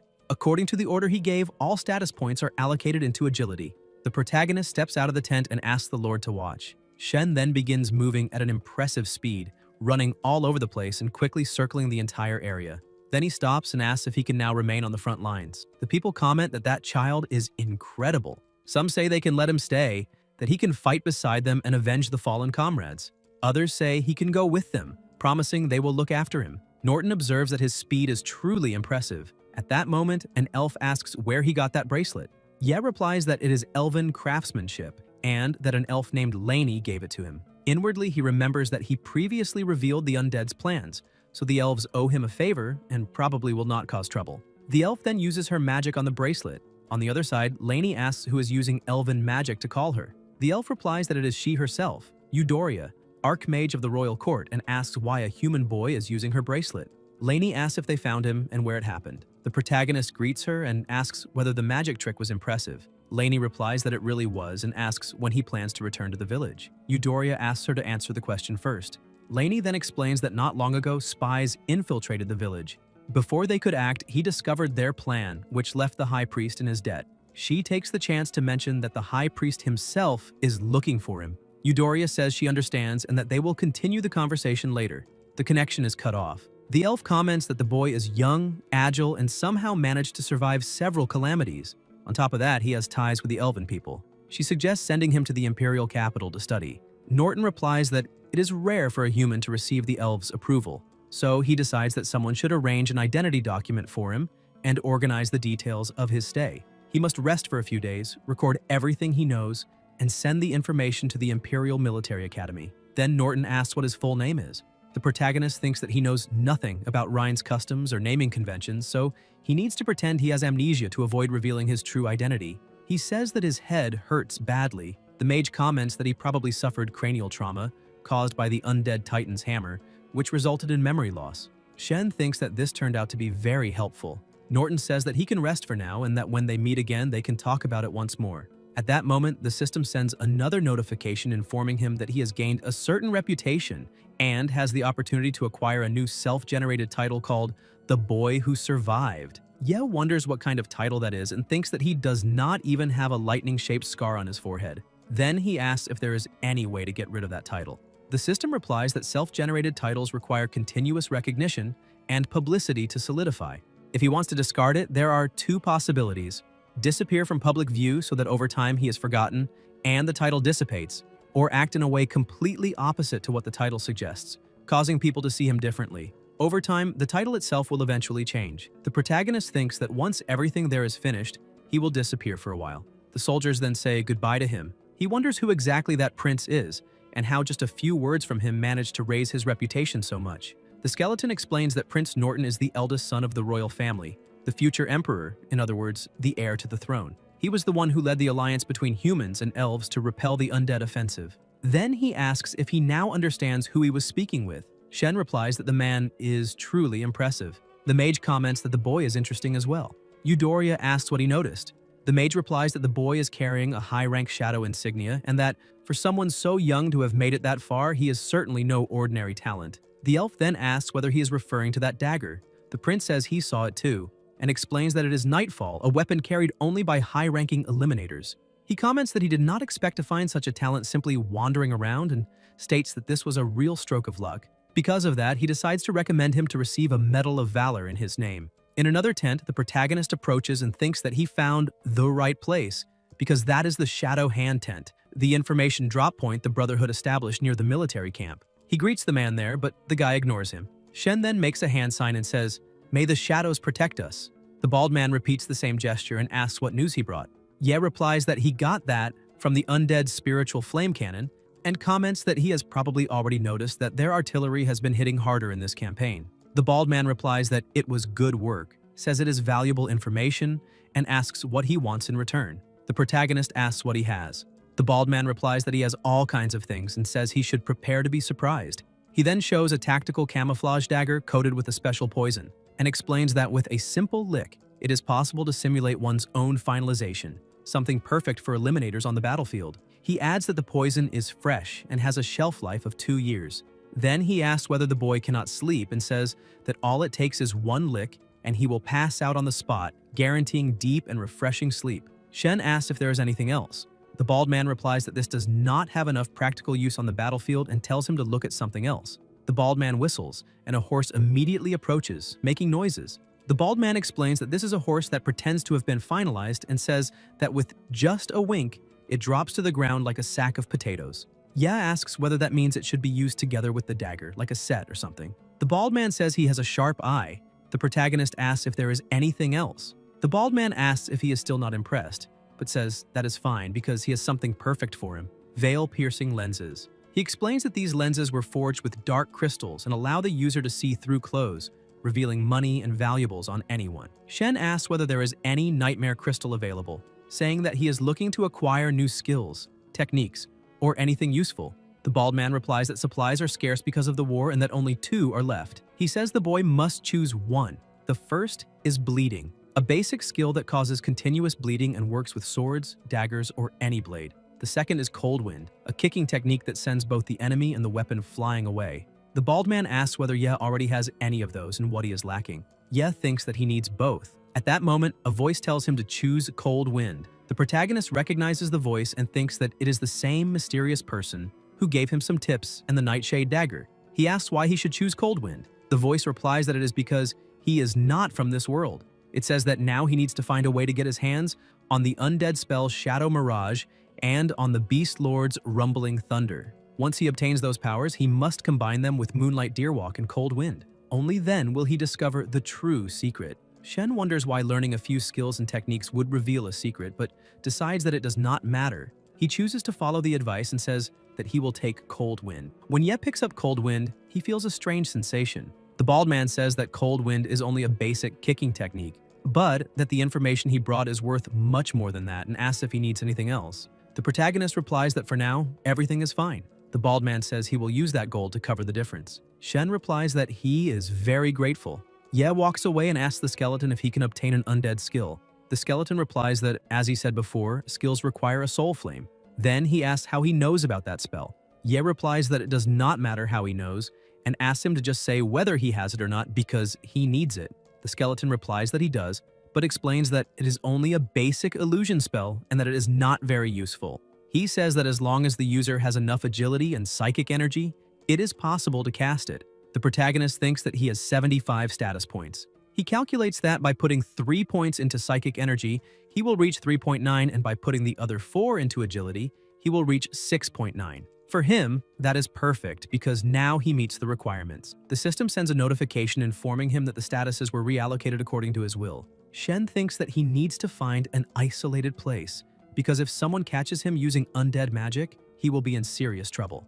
Ye looks around and then activates Shadow Mirage, releasing an energy into the surroundings. The protagonist asks whether that is really Shadow Mirage, and comments that it seems like a pretty useless spell, something that at best would serve to give someone a quick scare. The skeleton asks whether he really chose that trash spell and says that he thought he had better taste, but now believes he was mistaken. Shen replies that he would not understand and thinks that now he already has Moonlight Deerwalk, Cold Wind, and Shadow Mirage. Only Rumbling Thunder is missing, so he will find out what happens when he gathers them all. At that moment, a guard approaches saying that he finally found him. He congratulates him and informs him that, due to the heroic acts he displayed, Norton has decided to grant him a Medal of Valor along with a letter of recommendation. Ye is surprised and wonders about this Medal of Valor and how that happened, but replies that he deeply appreciates His Highness's generosity. and that he will train diligently, striving to serve the nation. The soldier explains that he may return to the imperial capital together with the troops or travel on his own. Either way, he must take the letter to the Imperial Military Academy. He also informs him that there is a small extra included and says that he should keep up the good work. The protagonist thinks that, thanks to the prince's generosity, his expenses there are guaranteed. The gold he received from the Shadowhand Brotherhood will also be useful when he returns home. Since his goals there have already been accomplished, he concludes that it is time to leave. Somewhere else, Shen's gold is converted into 65,444 and transferred to the designated account as requested. Shen gives thanks until his phone begins to ring. On the other end of the call, the person asks what that sudden money transfer means and where he got such a large amount. Ye replies that it is just money he earned since joining the HMA group and says that the person can use it however they need. The person on the phone comments that it is a lot of money and asks if he truly does not need it. The protagonist replies that everything is fine, that living there costs nothing, and that at that moment he is going to the cafeteria to eat something. Shen looks at his phone and realizes that he has not checked his messages since entering the Nightmare Realm. There are many accumulated messages. Some people congratulate him for officially signing with the Human Martial Arts Group and say they are proud of him. Zhao also sends a message saying that everything was her fault, asking for forgiveness, and asking what he thinks about going to the movies that night to make up for it. Ye widens his eyes when he reads that and replies that she is very beautiful, but that it would be a waste. Chen also sends a message congratulating him for signing with the Human Martial Arts Group and asks if they can celebrate that night. The protagonist replies that he was thinking about going out to eat a cold dish with Hao Yi. Then he reflects that the problem is that he is being targeted by the Eliminators League, so leaving that place would be far too risky. Even so, Hao Yi just wants to celebrate with him. Even if the original owner of that body has already departed, the friendship with Chen still remains within him, and Shen can feel the genuine bond they built while growing up together, something he never experienced in his past life. Even though they are now following different paths, he wants to cherish that friendship while he still can. At that moment, another message arrives asking whether he can show him the Human Martial Arts Group that day, saying that it is the job of his dreams. Shen thinks that this is perfect because the group allows visitors and the place is completely safe. That way he can satisfy Chen's curiosity and celebrate at the same time. He replies by saying that they should have lunch together. Chen answers that this is amazing and that he will get there right away. Ye says he will meet him in the lobby. Elsewhere, when the protagonist arrives, he notices that something feels strange. There are several people gathered there, and a dark aura hangs in the atmosphere. Shen thinks that the aura of those people is completely different from that of ordinary people, and wonders whether those are the professionals that Mr. Qian mentioned. A large man glances to the side, approaches, and asks whether he is one of this year's newcomers. Ye replies that he is and apologizes, asking if he had been staring too much. The big man replies that it is no problem, saying that when he was recruited, he also used to stand there, admiring the group's professionals. The protagonist asks if he wanted to become like them. The big man replies not at all and says that back then he thought everyone there was just a bunch of arrogant idiots and that he felt like tearing them apart. Shen begins to think whether those people really are the professionals, displaying power with that insolent and arrogant posture. The big man then notices something and asks if the girl beside him, Wenna, is on duty that day, and whether she would like to have dinner later. Wenna immediately points a weapon at his face and tells him to get lost, saying that if he bothers her again, she will skin him alive, exactly as she did to that other pervert the other day. The big man replies that she does not need to be so aggressive. Wenna then turns to Shen and says that a boy named Chen Hao Yu has arrived, explains that his identity has already been verified, and asks whether she should let him in. Ye replies that yes, explaining that he is a school friend and that they can let him in. Wenna tells him to stay there while she goes to get the boy herself. The protagonist replies that there is no need because he can go meet him himself. Wenna replies that this is not possible, explaining that Manager Qian left specific instructions. According to her, Shen seems to be in a complicated situation, so they need to guarantee his safety. Shen replies that he understands. Sometime later, still in the same place, Chen approaches and comments that the place is insane, saying that everything is shining and that it looks like Ye really struck it big. Shen replies that he can come visit him there whenever he wants. Hao Yu says he has become a legend, stating that signing a contract with the Human Martial Arts Group caused a huge uproar at school and asks if he has any idea of the commotion when everyone found out. Ye replies that that is enough about that and says that he will take him to the group's cafeteria. Chen replies that he is not hungry yet and that he would rather first see where he is living. Ahead of them, there are a few people, and the protagonist explains that he lives on the 105th floor. Hao Yu comments that he is literally living in the clouds. Suddenly, Shen receives a message. The message is from Meng Yu. She says that when he was attacked in the hospital by that anomaly, a nurse witnessed everything, but afterward she disappeared. All they found was a mutilated body, but it was not hers, and they are still trying to identify the corpse. Mungyu adds that she also found a video and asks him to take a look. When Ye sees the video, his eyes widen immediately. In the message, Mungyu also comments that she suspects the nurse was silenced because of him. In the video, the person appears walking while looking around, trying to stay as hidden as possible. Mungyu adds that she's redoing the background checks on everyone around him. The protagonist becomes even more shocked when he realizes that the person appearing in the video is his own partner, Chen. Mungyu also informs him that this person was acting extremely suspiciously at school that morning, as if he were looking for something. Shen starts wondering what Haoyu was doing that morning. He remembers that at that time, he was inside the nightmare realm, which is why he did not appear on the security cameras even after they checked the entire school building. He wonders why Haoyu was looking for him.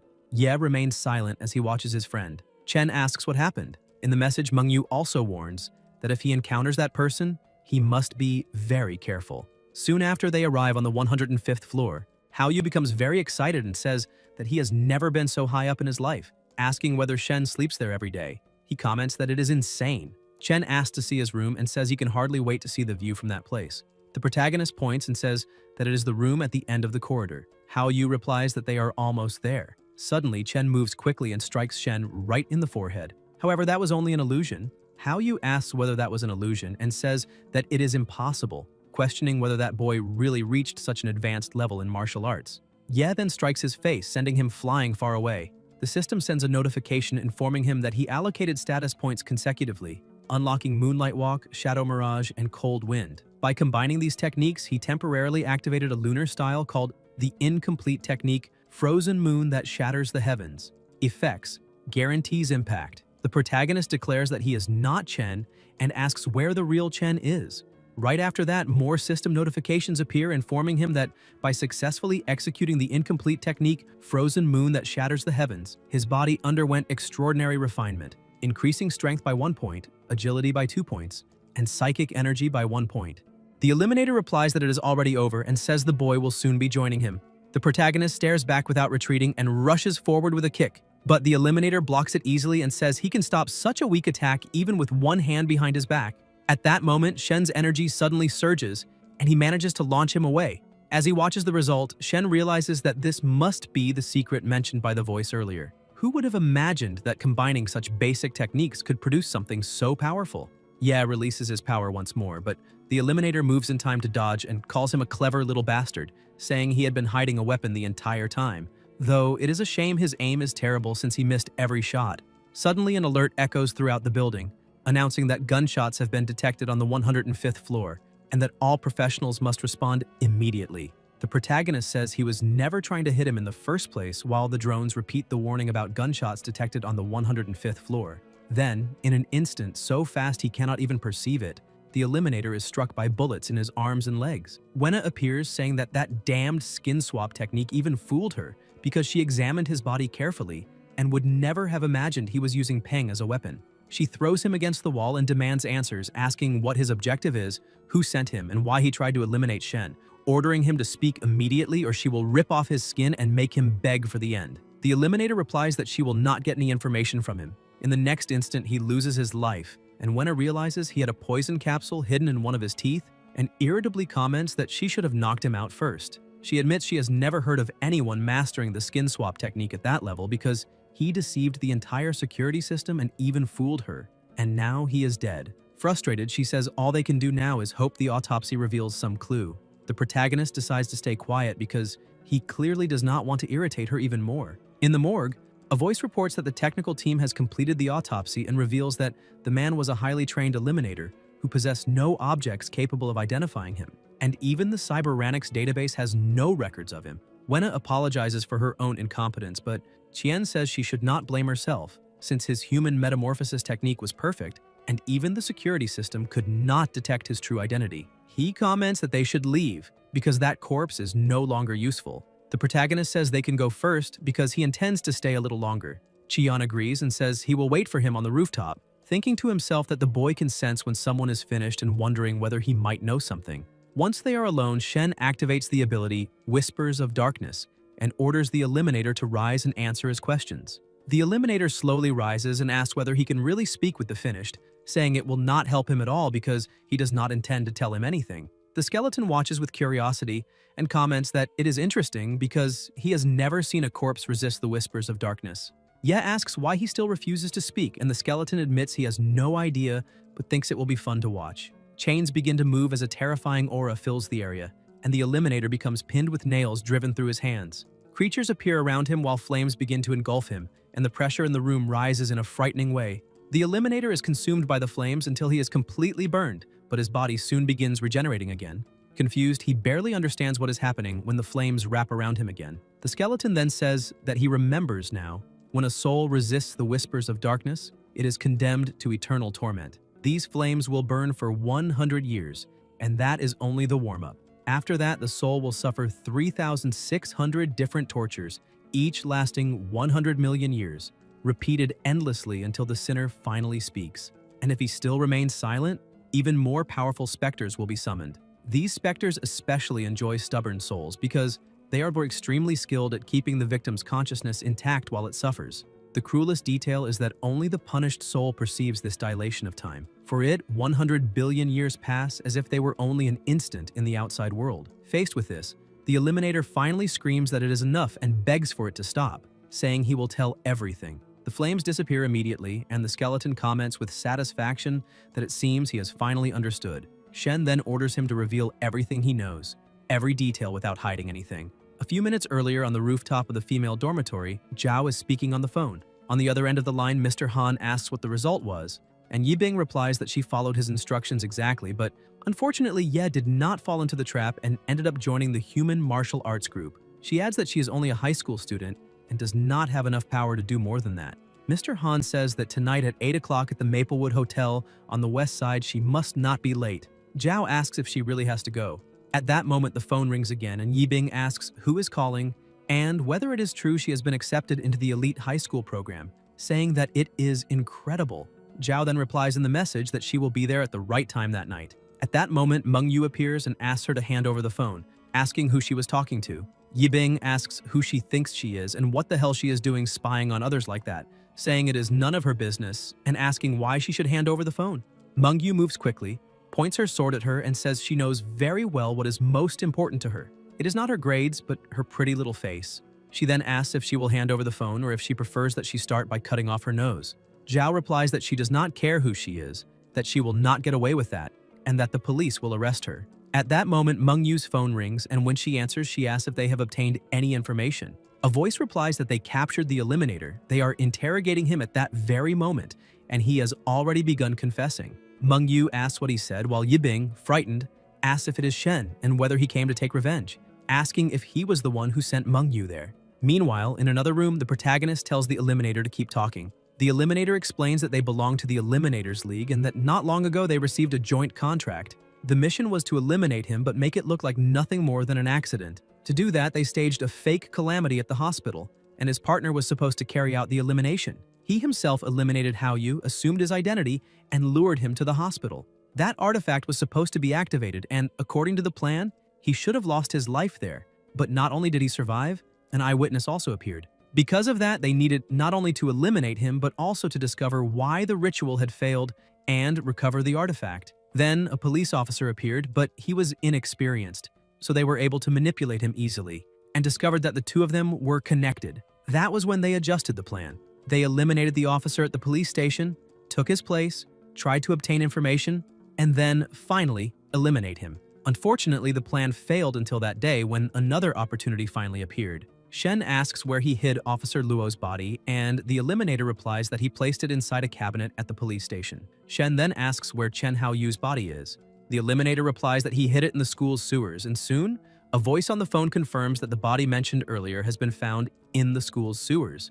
Yes squeezes the phone so hard that it cracks and asks who hired them. The eliminator replies that only the operations leader knows all the details. The protagonist asks who that leader is and where he is. The eliminator replies that they call him the Skinner, a famous eliminator in the underworld, and that the human metamorphosis technique he used was taught by him. He is at the Maplewood Hotel, right at the exit on the west side. The nurse who served as the eyewitness is hiding there, and he is planning to eliminate her. Shen asks what kind of person this Skinner is and what his weaknesses are, but The Eliminator replies that his powers are unfathomable and that he has never seen him display any weakness.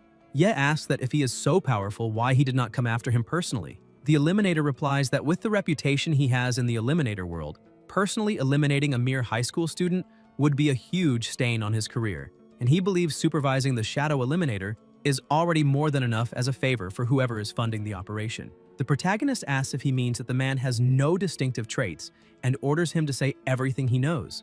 The Eliminator says that if he had to mention something, it would be a peculiar habit: cannibalism. Mengyu hears everything through the phone and says she will pay a visit to this so-called Skinner. Shen tells her to wait, but she hangs up before he can finish speaking. The Eliminator comments that he does not know who that girl was, but if she is really going after him, things will not end well for her, because the Skinner loves eating women, especially young and innocent ones.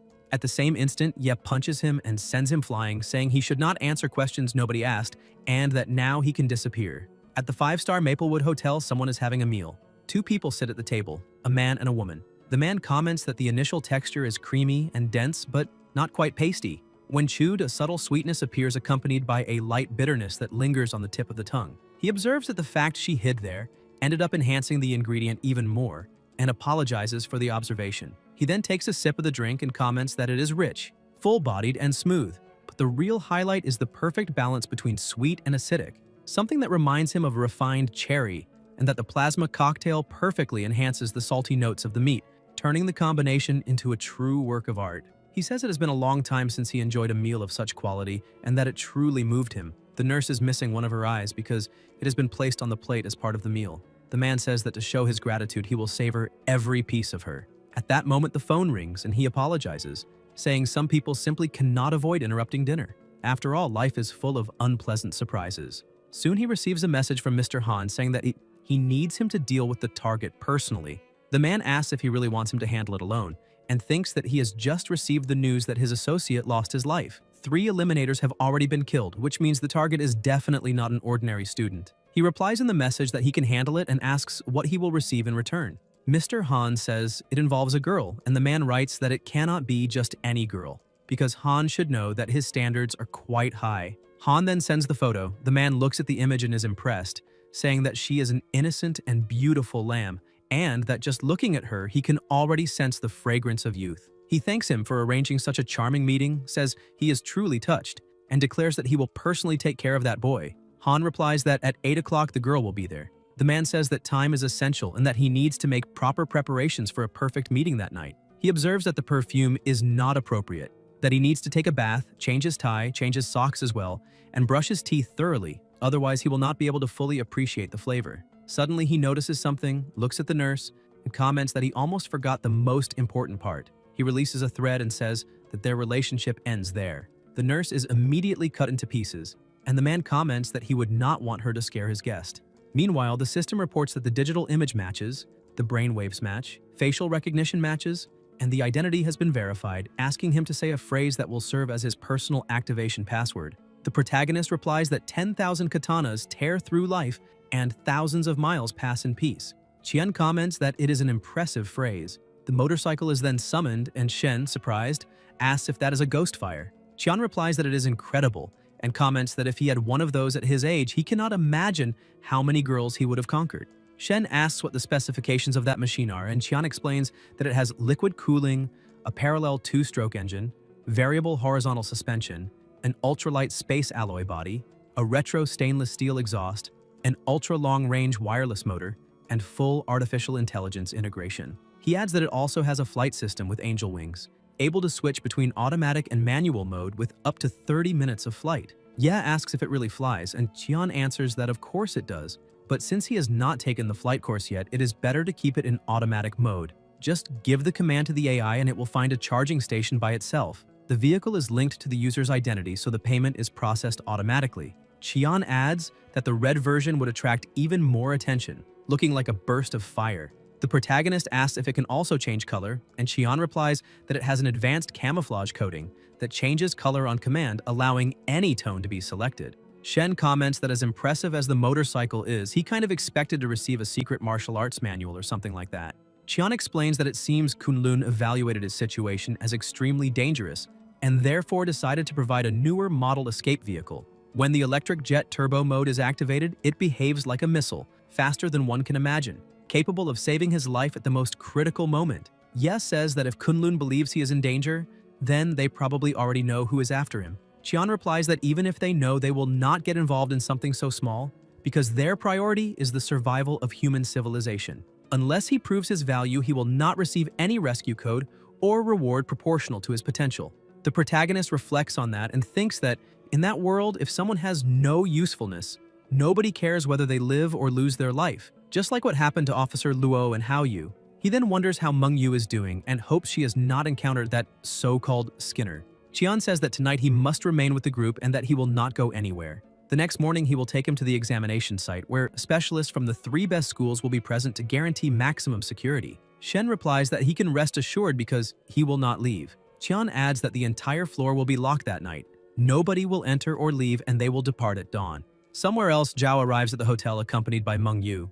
Yibing thinks to herself that she hopes Han will not get angry that she brought that girl along. Meng Yu observes the environment and senses an extremely well-hidden killing intent, almost imperceptible, and then asks if she was the one who said that an online friend had provided various high-level elixirs and nutrients to improve her performance and secure her place in an elite school. Zhao replies that yes, explaining that all they asked in return was that she influence her classmates against Shen, tarnish his reputation, and even assault him. In exchange, she would receive everything she wanted. Meng Yu comments that now that Ye has been accepted into the human martial arts group, her mission has failed, and asks whether Zhao has any idea what might happen to her after that. Zhao replies that she was kidnapped by Meng Yu and asks if she should not be the one worried about the consequences. Meng Yu thinks that Zhao is just an ordinary girl of humble origin. What she did to Ye was simply a transaction in exchange for benefits. But she has no idea that this kind of transaction is leading her straight into the abyss, and that it is not her problem. She then says she will give her 2 choices. The first is to hide nearby and when everything is over, appear as a witness and tell everything she knows. The second is to pretend she never saw her that night, go meet the benefactor as planned, and act as if she does not know her. Yibing then runs away. Meng Yu closes her eyes for a moment, and when she opens them, Zhao is already walking toward the hotel. The butler opens the door for her. The young man observes her and offers a flower, saying he can finally meet her in person. If she allows him to call her Bing, he believes she is the most beautiful and talented young woman he has ever met. He says he is willing to sponsor her, recommend her for admission to the province's elite school, and even finance her entire education. Zhao wonders if that is Han and thinks he looks far more human in person than he seemed online. She thanks him for his generosity but says she does not know how she could repay him and asks about Shen. The man replies that she does not need to worry about him, and Yibing asks if that means she no longer needs to bother Shen and whether he will not try to take revenge. The man assures her she can relax because, while she is near him, Shen will not be able to touch her. Zhao feels relieved. Suddenly, the wind begins to blow, and Yibing comments that it is getting very cold. She thinks it is a good opportunity to hold his arm. The man removes his coat and places it over her shoulders while thinking that he is sensing an extremely pure sword intent coming from outside, directed straight at him. Zhao thinks his clothes smell pleasant. The man realizes he has apparently become a target and concludes he needs to accelerate his plans. He says she is not only talented, but also has a kind heart, and that he has decided to recommend her for the admission exams of the 3 greatest schools in the world, asking what she thinks about that. Yibing is shocked and asks if he is serious. The man thinks that this moment, this romantic meeting, cannot be ruined no matter what happens. He then explains that years ago during an archaeological expedition, he made an extraordinary contribution, and Kunlun granted him a special access code. With that code, any research successor he chooses automatically qualifies for the joint examination of the 3 great schools. Now that place belongs to her. Yibing says she is not strong enough for something like that. The man replies that she does not need to worry because he will help her become stronger. For now, she only needs to enter the information into the phone. Zhao receives a notification stating that she is now qualified to participate in the joint examination of the 3 great schools. She hugs him and thanks him. The man asks if she is happy, and Yibing replies that she is very happy. The man observes her, touches her face, and thinks that the moment has finally arrived. Then, without any hesitation, he decapitates her head and kisses it, saying he is happy as well. He then sews the head with delicate threads and thinks it is a true masterpiece. He comments that just looking at her makes him want to cry because she is perfect, hypnotizing, frozen at the peak of beauty. An energy begins approaching rapidly. The man is crying and says he cannot wait to taste her nectar. At that moment, a powerful impact occurs. Meng Yu bursts in with her sword in hand. When the smoke clears, Meng Yu looks at Yibing and comments that it seems she arrived too late. She thinks she believed her sword intent would make him hesitate, but that man is even more insane than she imagined. From within the smoke, the man screams for her not to touch her, saying she belongs to him. He moves quickly, but Meng Yu points the sword toward Zhao. The man immediately stops and begs her not to hurt her, saying he will give anything she wants as long as she does not damage the body. Meng Yu replies that if he moves a single centimeter, she will destroy that corpse immediately, and asks who hired him. The man comments that she is using the Luo family's wave-walking sword technique, and that if he is not mistaken, she is the prodigy everyone talks about. He tells her to look around and claims his silk threads have already surrounded her completely, guaranteeing she cannot break through the web. He says she should be a good girl and hand over Bing. Out of respect for the Luo family, he might allow her to live. Suddenly, he notices something different. Meng Yu is enveloped in an extremely powerful aura, and she says he will test a theory to see who can handle her sword better, himself or that corpse. The man begins to cry and says they have barely met and already must separate forever. Such a perfect masterpiece, and he has not even tasted the sweetest essence. Even if he cannot taste Bing, he observes that Meng Yu seems even more appetizing. He asks if she intends to let him have her, and comments that although entering his mouth may not be as pleasant as it would have been with Bing, it only confirms that Bing really was the perfect girl. His expression becomes terrifying, and he declares he no longer cares because he will devour both of them completely. Meng Yu thinks that threats and even the possibility of being finished do not seem enough to make this man open his mouth. So she asks what he thinks about making a deal. The Eliminator asks what kind of deal. Meng Yu says that if he reveals who hired him, she will not only return Zhao, but will also allow him to try to eliminate her and do whatever he wants with her corpse.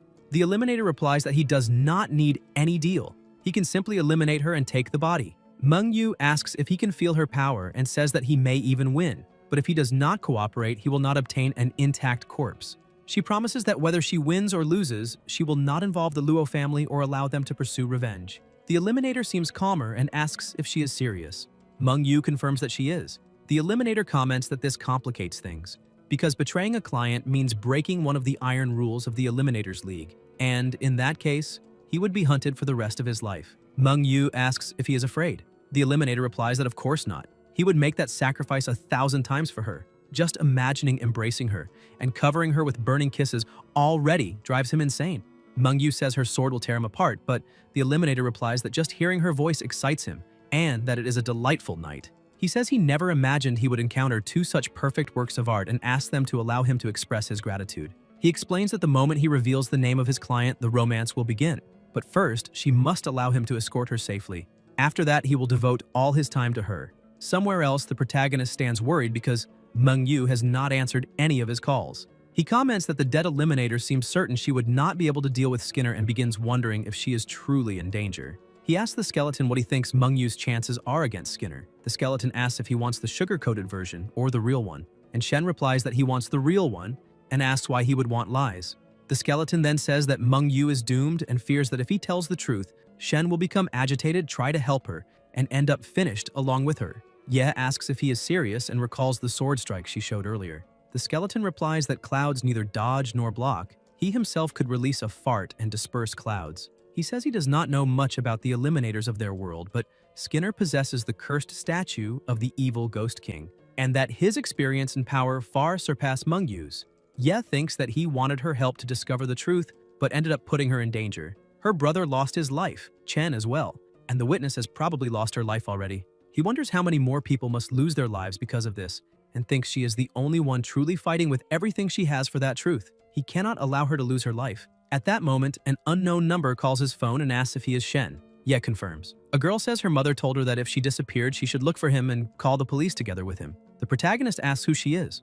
The girl replies that her mother is the nurse who saw him with the ghost. Shen asks where her mother is and realizes she is the daughter of the eyewitness, because he had registered the contact information at the infirmary when he went to the hospital. The girl says her mother asked to meet her at the Maplewood Hotel on the west side, but now she cannot reach her anymore. Ye asks where the girl is right now. She replies that she is at the snack bar across the street from the hotel. The protagonist tells her to stay there because he is coming immediately and asks her to call the police.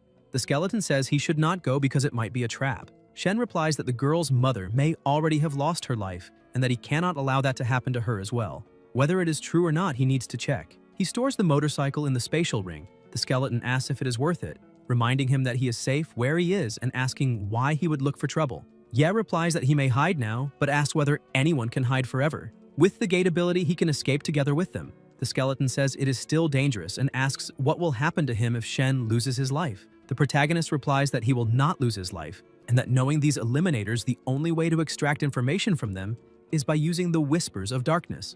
In other words, if he wants to uncover the truth, he can only rely on himself. The skeleton says it is useless because manager Qian already locked down the entire 105th floor, and there is no way he will get out of there, asking what exactly he thinks he is doing. Shen then jumps onto the wall. The skeleton asks if he plans to get out of there by riding that motorcycle and says it will alert the entire building. Ye replies that he wants to reallocate all points to agility. The system notifies that all points have been reallocated. The skeleton asks if he really intends to jump and says that even with 10 points in agility, he will still lose his life if he falls from that height. The protagonist replies that there are things that need to be done and thinks that that rainy and stormy night is the perfect cover. Then Shen jumps.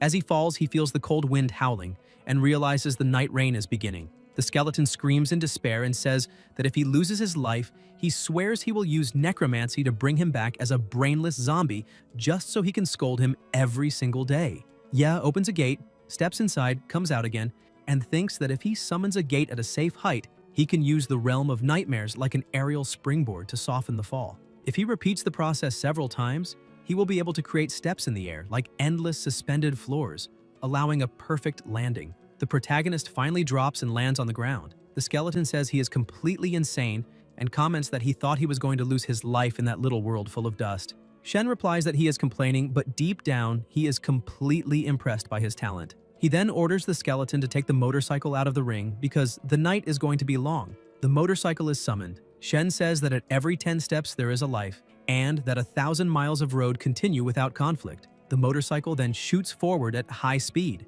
On the west side of the city, Ye realizes he has reached the right place. He asks if she was the one who called. The little girl replies that she was and asks if he found her mother, saying she cannot reach her no matter what. The protagonist replies that he will look for her immediately and asks if she has already called the police. The girl says she tried, but nobody answered. Shen tries to call as well, but no one answers, and he comments that this is strange, asking what the hell is going on. The little girl asks if her mother is still alive and begs him to help find her. She says the room is 707, but she is too scared to go upstairs alone. Ye asks about her father. The girl replies that he lost his life a long time ago, and that it has always been just her and her mother. The protagonist says he will take her somewhere safe first, and that as soon as he finds her mother, he will come back to tell her. He orders the motorcycle to take her to the Human Martial Arts Group Tower, and then return. A voice replies that the route has been traced and departure is beginning, with an estimated return time of 5 minutes. The little girl climbs onto the motorcycle and says she is scared and just wants to see her mother again. Shen tells her to stay calm because where she is going is the safest place there is. He promises he will find her mother and then come get her so they can reunite. She only needs to wait at the tower. With tears in her eyes, the girl says she understands. The motorcycle leaves immediately. The skeleton asks if he really plans to look for her mother and says that is a waste of time. That girl has nothing to do with him. She's only going to slow him down, and he does not understand why Shen insists on getting involved. Ye replies that her mother is not guilty of anything and that she is caught up in this mess because of him. The skeleton says a soft heart will only get in his way and asks whether he noticed anything strange about that place. The protagonist replies that now that he mentions it, there really is something odd. The skeleton explains that Shen was so worried about the girl that he did not pay attention to the surroundings. He says he can sense the presence of living beings, but since they entered that street, aside from their little girl, he has not felt anyone else. The entire block is completely empty. A sudden noise echoes. Shen asks if he heard that. The skeleton replies that there are sounds of fighting coming from the hotel and that they are getting more and more intense. Ye says he cannot wait any longer, that he is going into the hotel immediately, and asks the skeleton to keep an eye on him. If things go wrong, he should yell for him to run. Then Shen enters the hotel. The receptionist asks if he has a reservation. The skeleton warns him to be careful because she already lost her life. The protagonist asks how she lost her life and how she is still standing there. The receptionist replies that to make the environment more aesthetically pleasing, the master eliminated everyone. He used special threads to pin the bodies in place, and some kind of ritual magic controls the souls, forcing them to do whatever he wants. Shen asks why she is not attacking. The receptionist replies that they received orders to offer the best possible service to the guests. The master is busy fighting a powerful enemy and has not given any new orders yet. Ye asks, aside from her, how many other people lost their lives there. The receptionist replies that it was everyone. The protagonist asks what she means by everyone. She replies that it was the entire block. Everyone in that place already lost their lives. Shen is shocked. Meanwhile, the sounds of the battle grow more and more intense. The skeleton says the two of them went to fight on the rooftop and that this is the chance. He must find room 707 now. Ye runs down the hallway and soon says he found it. The protagonist kicks the door open, and when he looks inside, he sees several finished bodies scattered throughout the room. Shen asks how there can be so many corpses like that, and the skeleton replies that he can sense them. Every room is like that, some even worse. Ye asks whether any of them recognize him and whether there is any survivor. The people answer that they do not know him, that they have never seen him before. Everyone there already lost their lives and nobody can get out. Then one of them says she recognizes him because she saw him meet that ghost during her shift. The protagonist keeps listening, visibly shaken, and apologizes, saying she lost her life because of him. The finished woman replies that she is already dead and things like that do not matter anymore. Besides, it was not his fault, but if he is willing, she asks him to avenge them. Shen says she has his word that he will make the one responsible pay for all of that, and that as for her daughter, he will do his best to make sure she grows up safely. He tells her to rest in peace and leave everything to him. The woman calls for her daughter, and Ye realizes she is the mother of the girl who called him. Suddenly, the pressure in the air increases and an explosion goes off. The protagonist asks what is happening, and the skeleton replies that the building is being destroyed. Judging by the angle of the explosion, it does not seem to be coming from the two fighting on the rooftop. A voice echoes, asking who dares to interfere. The skeleton says one of the two who were fighting up there now has weakened life energy and is falling straight toward them. A voice orders them to show themselves. Shen thinks the shout he just heard was from a man, so the one falling must be Meng Yu.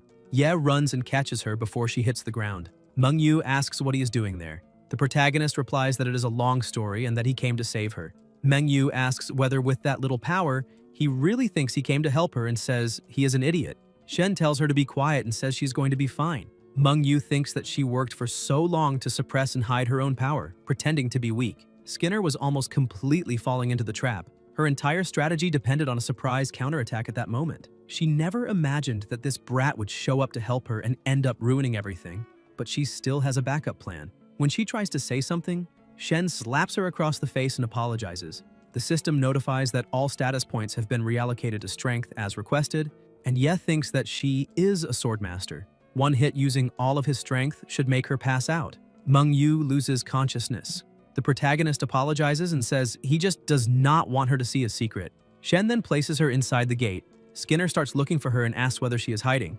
He says he likes playing hide and seek and that maybe she does not know it, but he has eyes and ears in every corner of that hotel. Then he suggests they play. He's going to start counting now.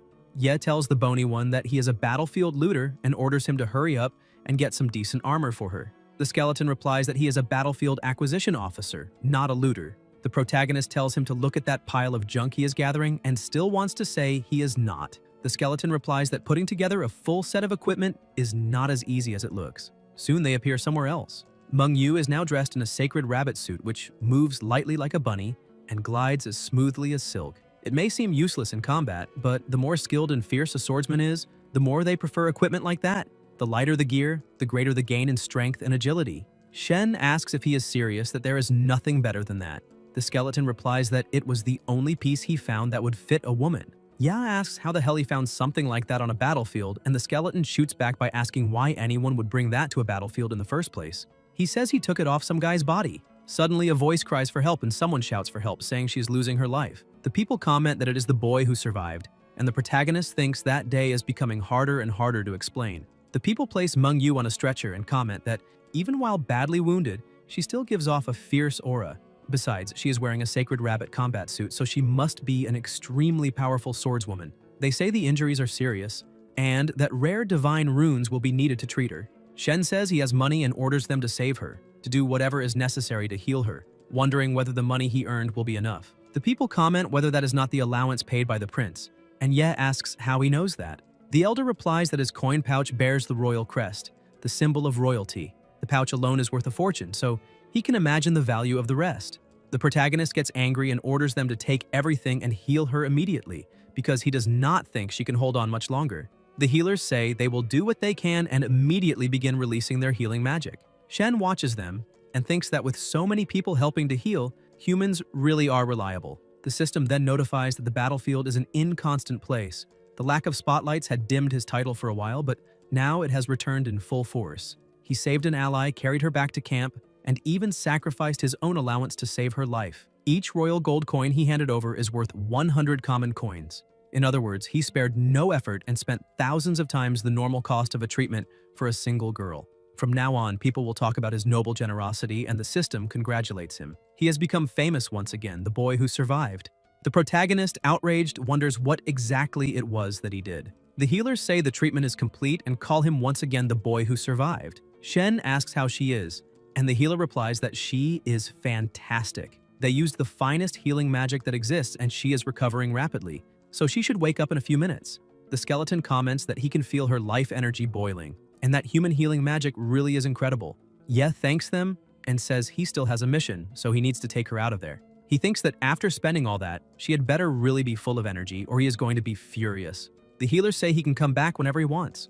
Some guards ask if she is his girlfriend and say that who else would he spend all that money on to save? With that much gold, he could get around 10 wives. Somewhere else, Meng Yu wakes up. The protagonist notices and says she is finally awake. Meng Yu moves immediately, pointing her sword at him and asking what exactly he just did to her. Shen explains that the healing technique only works when the patient is unconscious. Meng Yu realizes her wounds really are gone and says she judged him wrongly. Ye also apologizes for knocking her out all of a sudden. He warns her that that man is coming and asks whether she can still fight. The protagonist widens his eyes when he feels her aura. Meng Yu is releasing an absurd amount of energy and says she is going to eliminate him. His healing technique is insane and she has never felt so strong before. Shen wonders about Sacred Guardian, trying to understand what kind of title that is, and whether that sensation of healing granted some kind of special bonus to her. He remembers that she needs to find out who is behind all of this, and Meng Yu replies that she already got that information. At that moment, Skinner appears saying that he finally found her. He notices Ye beside her and comments that it is a pleasant coincidence. Meng Yu says that unless he is hiding absurd combat abilities, it would be better for him to run and hide. She thinks that maybe she underestimated him before and wonders whether he is secretly a combat master. The protagonist does not argue and leaves immediately, saying she is right and that in a battle of that level it is better to look for cover. Then he wishes her good luck. The door closes behind him.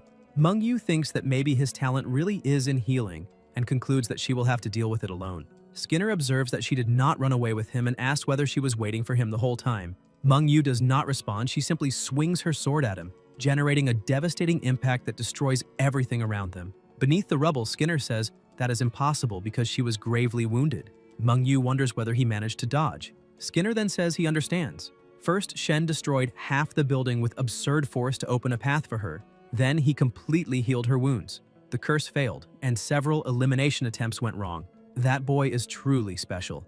Meng Yu becomes confused when she hears that he destroyed half the building and thinks that cannot be right. Skinner says that does not matter, because nothing is more hypnotizing than her.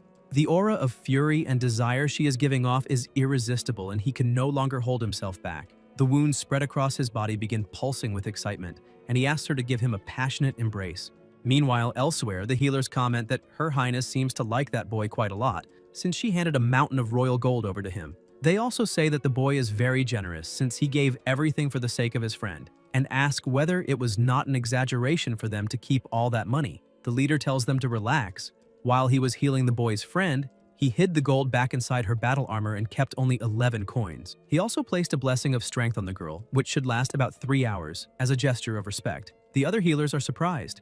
The leader explains that he also granted a blessing of agility, a blessing of resonance, and a blessing of perception. In addition, she received a spiritual blessing and yet another extra blessing. The healers ask if she received all the blessings, and he confirms that she did. He then explains that when all blessings converge on a single person, they form the most powerful amplification spell. Sacred Guardian doubles the effects of all blessings for 3 hours.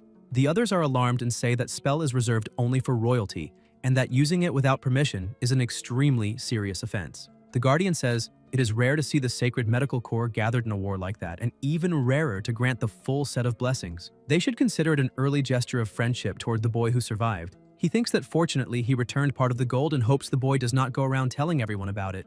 Meanwhile, somewhere else, Meng Yu keeps fighting, moving quickly while her sword cuts through the air. Meng Yu thinks that the speed and power of Skinner's threads are increasing. It is as if his attacks have become twice as strong. She wonders how he is suddenly getting more powerful and whether that sound of whispers she heard earlier has something to do with the increase in power. The pressure in the air keeps growing. Meng Yu realizes it is coming from a specific point, and when the door is opened, it reveals several finished people inside. The whispers become even more intense. Skinner says she found the gift he prepared for her and tells her to listen. They are singing for her. He explains that it is the wedding hymn, the eternal curse of the plasma demon. Somewhere else, the skeleton says he finally understands what is happening. They need to get out of that building immediately and find a safe place.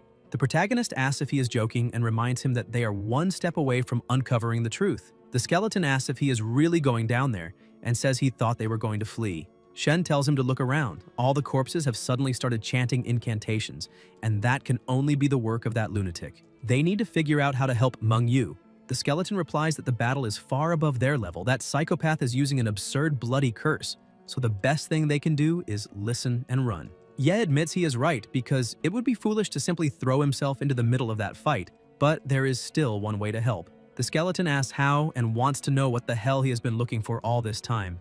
The protagonist replies that he found it, right there. The skeleton asks if that is really it and what is so special about that place. Shen replies that it is time to put the powers of the world to the test. While the corpses continue chanting, Skinner is kneeling with a ring in his hands and says he is going to use his threads to weave a wedding dress just for her. Several threads move around Meng Yu, but she is faster and manages to cut them one after another. Even so, she notices something strange. Her sword gets stuck in the threads. Skinner slowly approaches and says he is going to place the ring on her finger with his own hands. At the very moment he is about to put the ring on her finger, Meng Yu manages to cut the threads trapping the sword and strikes directly at him. Skinner looks on and comments that she was hiding another sword inside the first one. He says that is a pity because with the power of those infinite bloody curses, he is invincible. She can fight as much as she wants.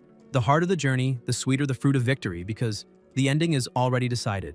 Meng Yu replies that he should not be so sure about that. She draws her sword again, releasing an absurd amount of energy. Skinner smiles and says that is the twin blades technique, one long and one short, controlled by Qi itself, the hidden sun and moon technique of the Luo family. He comments that it is impressive for someone so young to master a legendary sword technique, and says she is truly worthy of his love. He only regrets that she does not possess the divine blade. If she did, bodies would dance like thunder and rain. A cruel fate. Meng Yu moves her blades and tells him to go to hell. The pressure explodes around them as she releases a terrifying power. Skinner tells her to come at him exactly like that. He then invokes the great two-headed serpent demon, thirsty for plasma. He offers the plasma of tens of thousands of the finished as sacrifice and orders the creature to answer his call. He declares that now she must sleep eternally in his arms.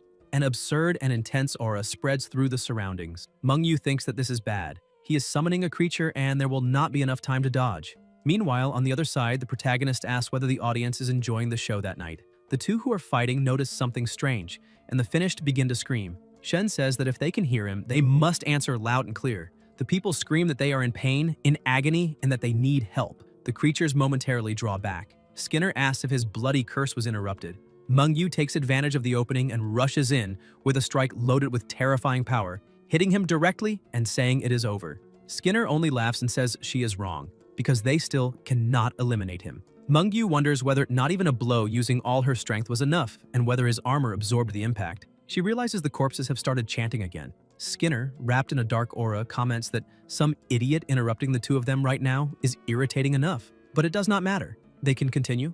On the other side, the protagonist keeps speaking and asks if everyone knows how to sing Happy Birthday. He then suggests that they all sing together. The finished reply that of course they do, asking how they could not know something so common. Everybody knows Happy Birthday. Shen tells them to forget their worries and sing together right now. The Finnish begins singing, and Skinner asks what the hell that is, trying to understand what is happening to his bloody curse.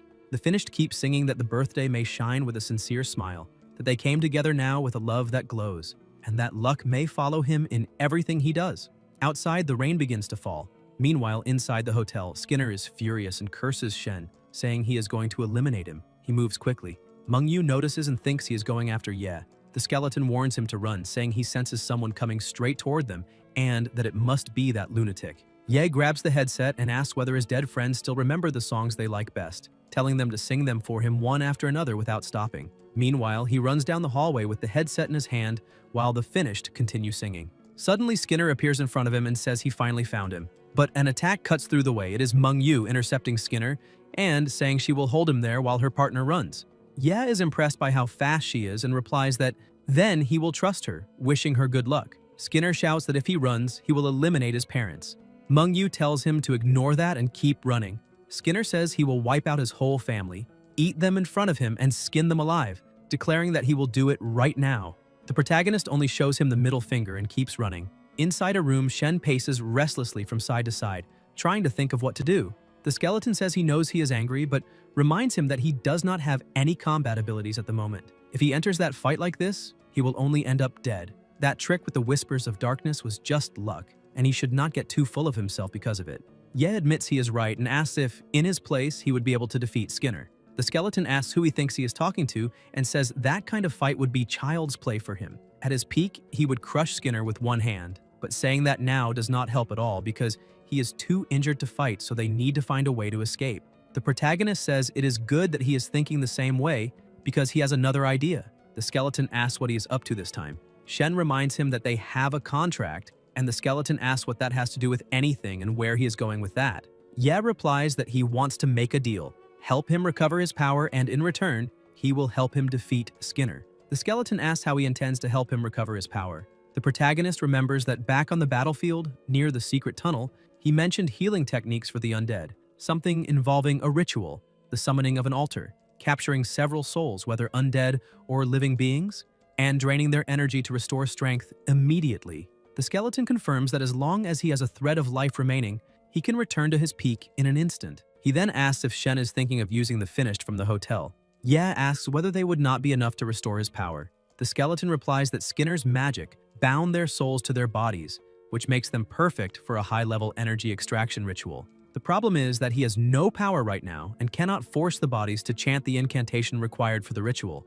Ye says he will find a way. The skeleton explains that the complete ritual takes some time, and as soon as Skinner notices what is happening, he will go mad trying to stop them. The protagonist says he will buy time for him. The skeleton asks whether he is really determined to eliminate him. Shen tells him to stop with the speech and asks whether he is scared now. The skeleton replies that he is afraid the boy will end up losing his life. Ye says that if that happens, he should use necromancy and turn him into a minion. The skeleton replies that he should have mentioned that earlier and decides to add that clause to the contract. The contract is updated and goes into effect. The protagonist then asks him to teach him the chant for the ritual because he is going to record it and play it back for the bodies. The skeleton comments that normally everyone chants together and asks whether he really intends to do it in such a cold and mechanical way. Shen replies that he is angry but reminds him that he is literally just ahead right now. He cannot enter the fight and would only lose his life, so using a recording is the safest method. He tells him not to get too full of himself and that for the sake of recovering his power, he is going to have to endure that humiliation.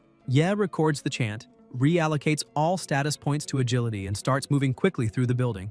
He asks all the dead staff members to calm down and says they're going to begin a listening comprehension exercise. They must listen carefully and repeat after him without missing a single word. Then the recording begins. Deep shadows in the abyss of the underworld with the will of skeletal spirits form this altar.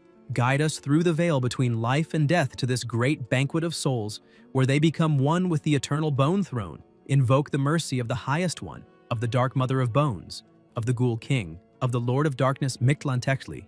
Grant power so that the majesty may spread among all living beings. Shen then concludes by saying the exercise is over and that everyone must now repeat together exactly what they just heard. The Finnish begin repeating the chant in unison. Skinner asks what that chant is and says that guy is controlling the bodies. He needs to eliminate him immediately. The skeleton observes that it is working because the flames of the souls have started to ignite. The protagonist replies that they need to wait for the chant to finish. The skeleton explains that this is only the first step, but it is crucial. Now Shen needs to hide from Skinner, who will do everything possible to stop the ritual. He must follow the ghost to the rooftop because that is where the flames are converging. Skinner runs after him and asks what he thinks he is doing. Shen comments that he already arrived. Skinner keeps advancing toward him, saying that he will not escape. But suddenly, Skinner notices something. Meng Yu is following him and strikes him from behind. Meng Yu thinks that he is so obsessed with eliminating Shen that he's not even trying to dodge the attacks. He is using the force of the blows to gain momentum and move even faster. Skinner declares that Shen has nowhere to run. The protagonist quickly enters a room and disappears. Skinner looks around and asks where he is hiding this time. Meanwhile, the spirits keep chanting the incantation. Shen appears again and says he is counting on his partner. Skinner asks when he got there and whether he really dares face him, saying that he is going to tear him apart. The spirits begin moving together and the skeleton explains that he needs those lost souls to willingly pour their power into him. Only then will he be able to recover his strength. Yi declares that the time for vengeance has come and that they have only that one chance. He asks the spirits to lend him their strength and answer the call, saying that everyone must work together. At that moment, Meng Yu shouts for Shen to be careful. Guys, if you enjoyed the video, leave a like, comment, and subscribe to the channel so you don't miss new content. Thank you.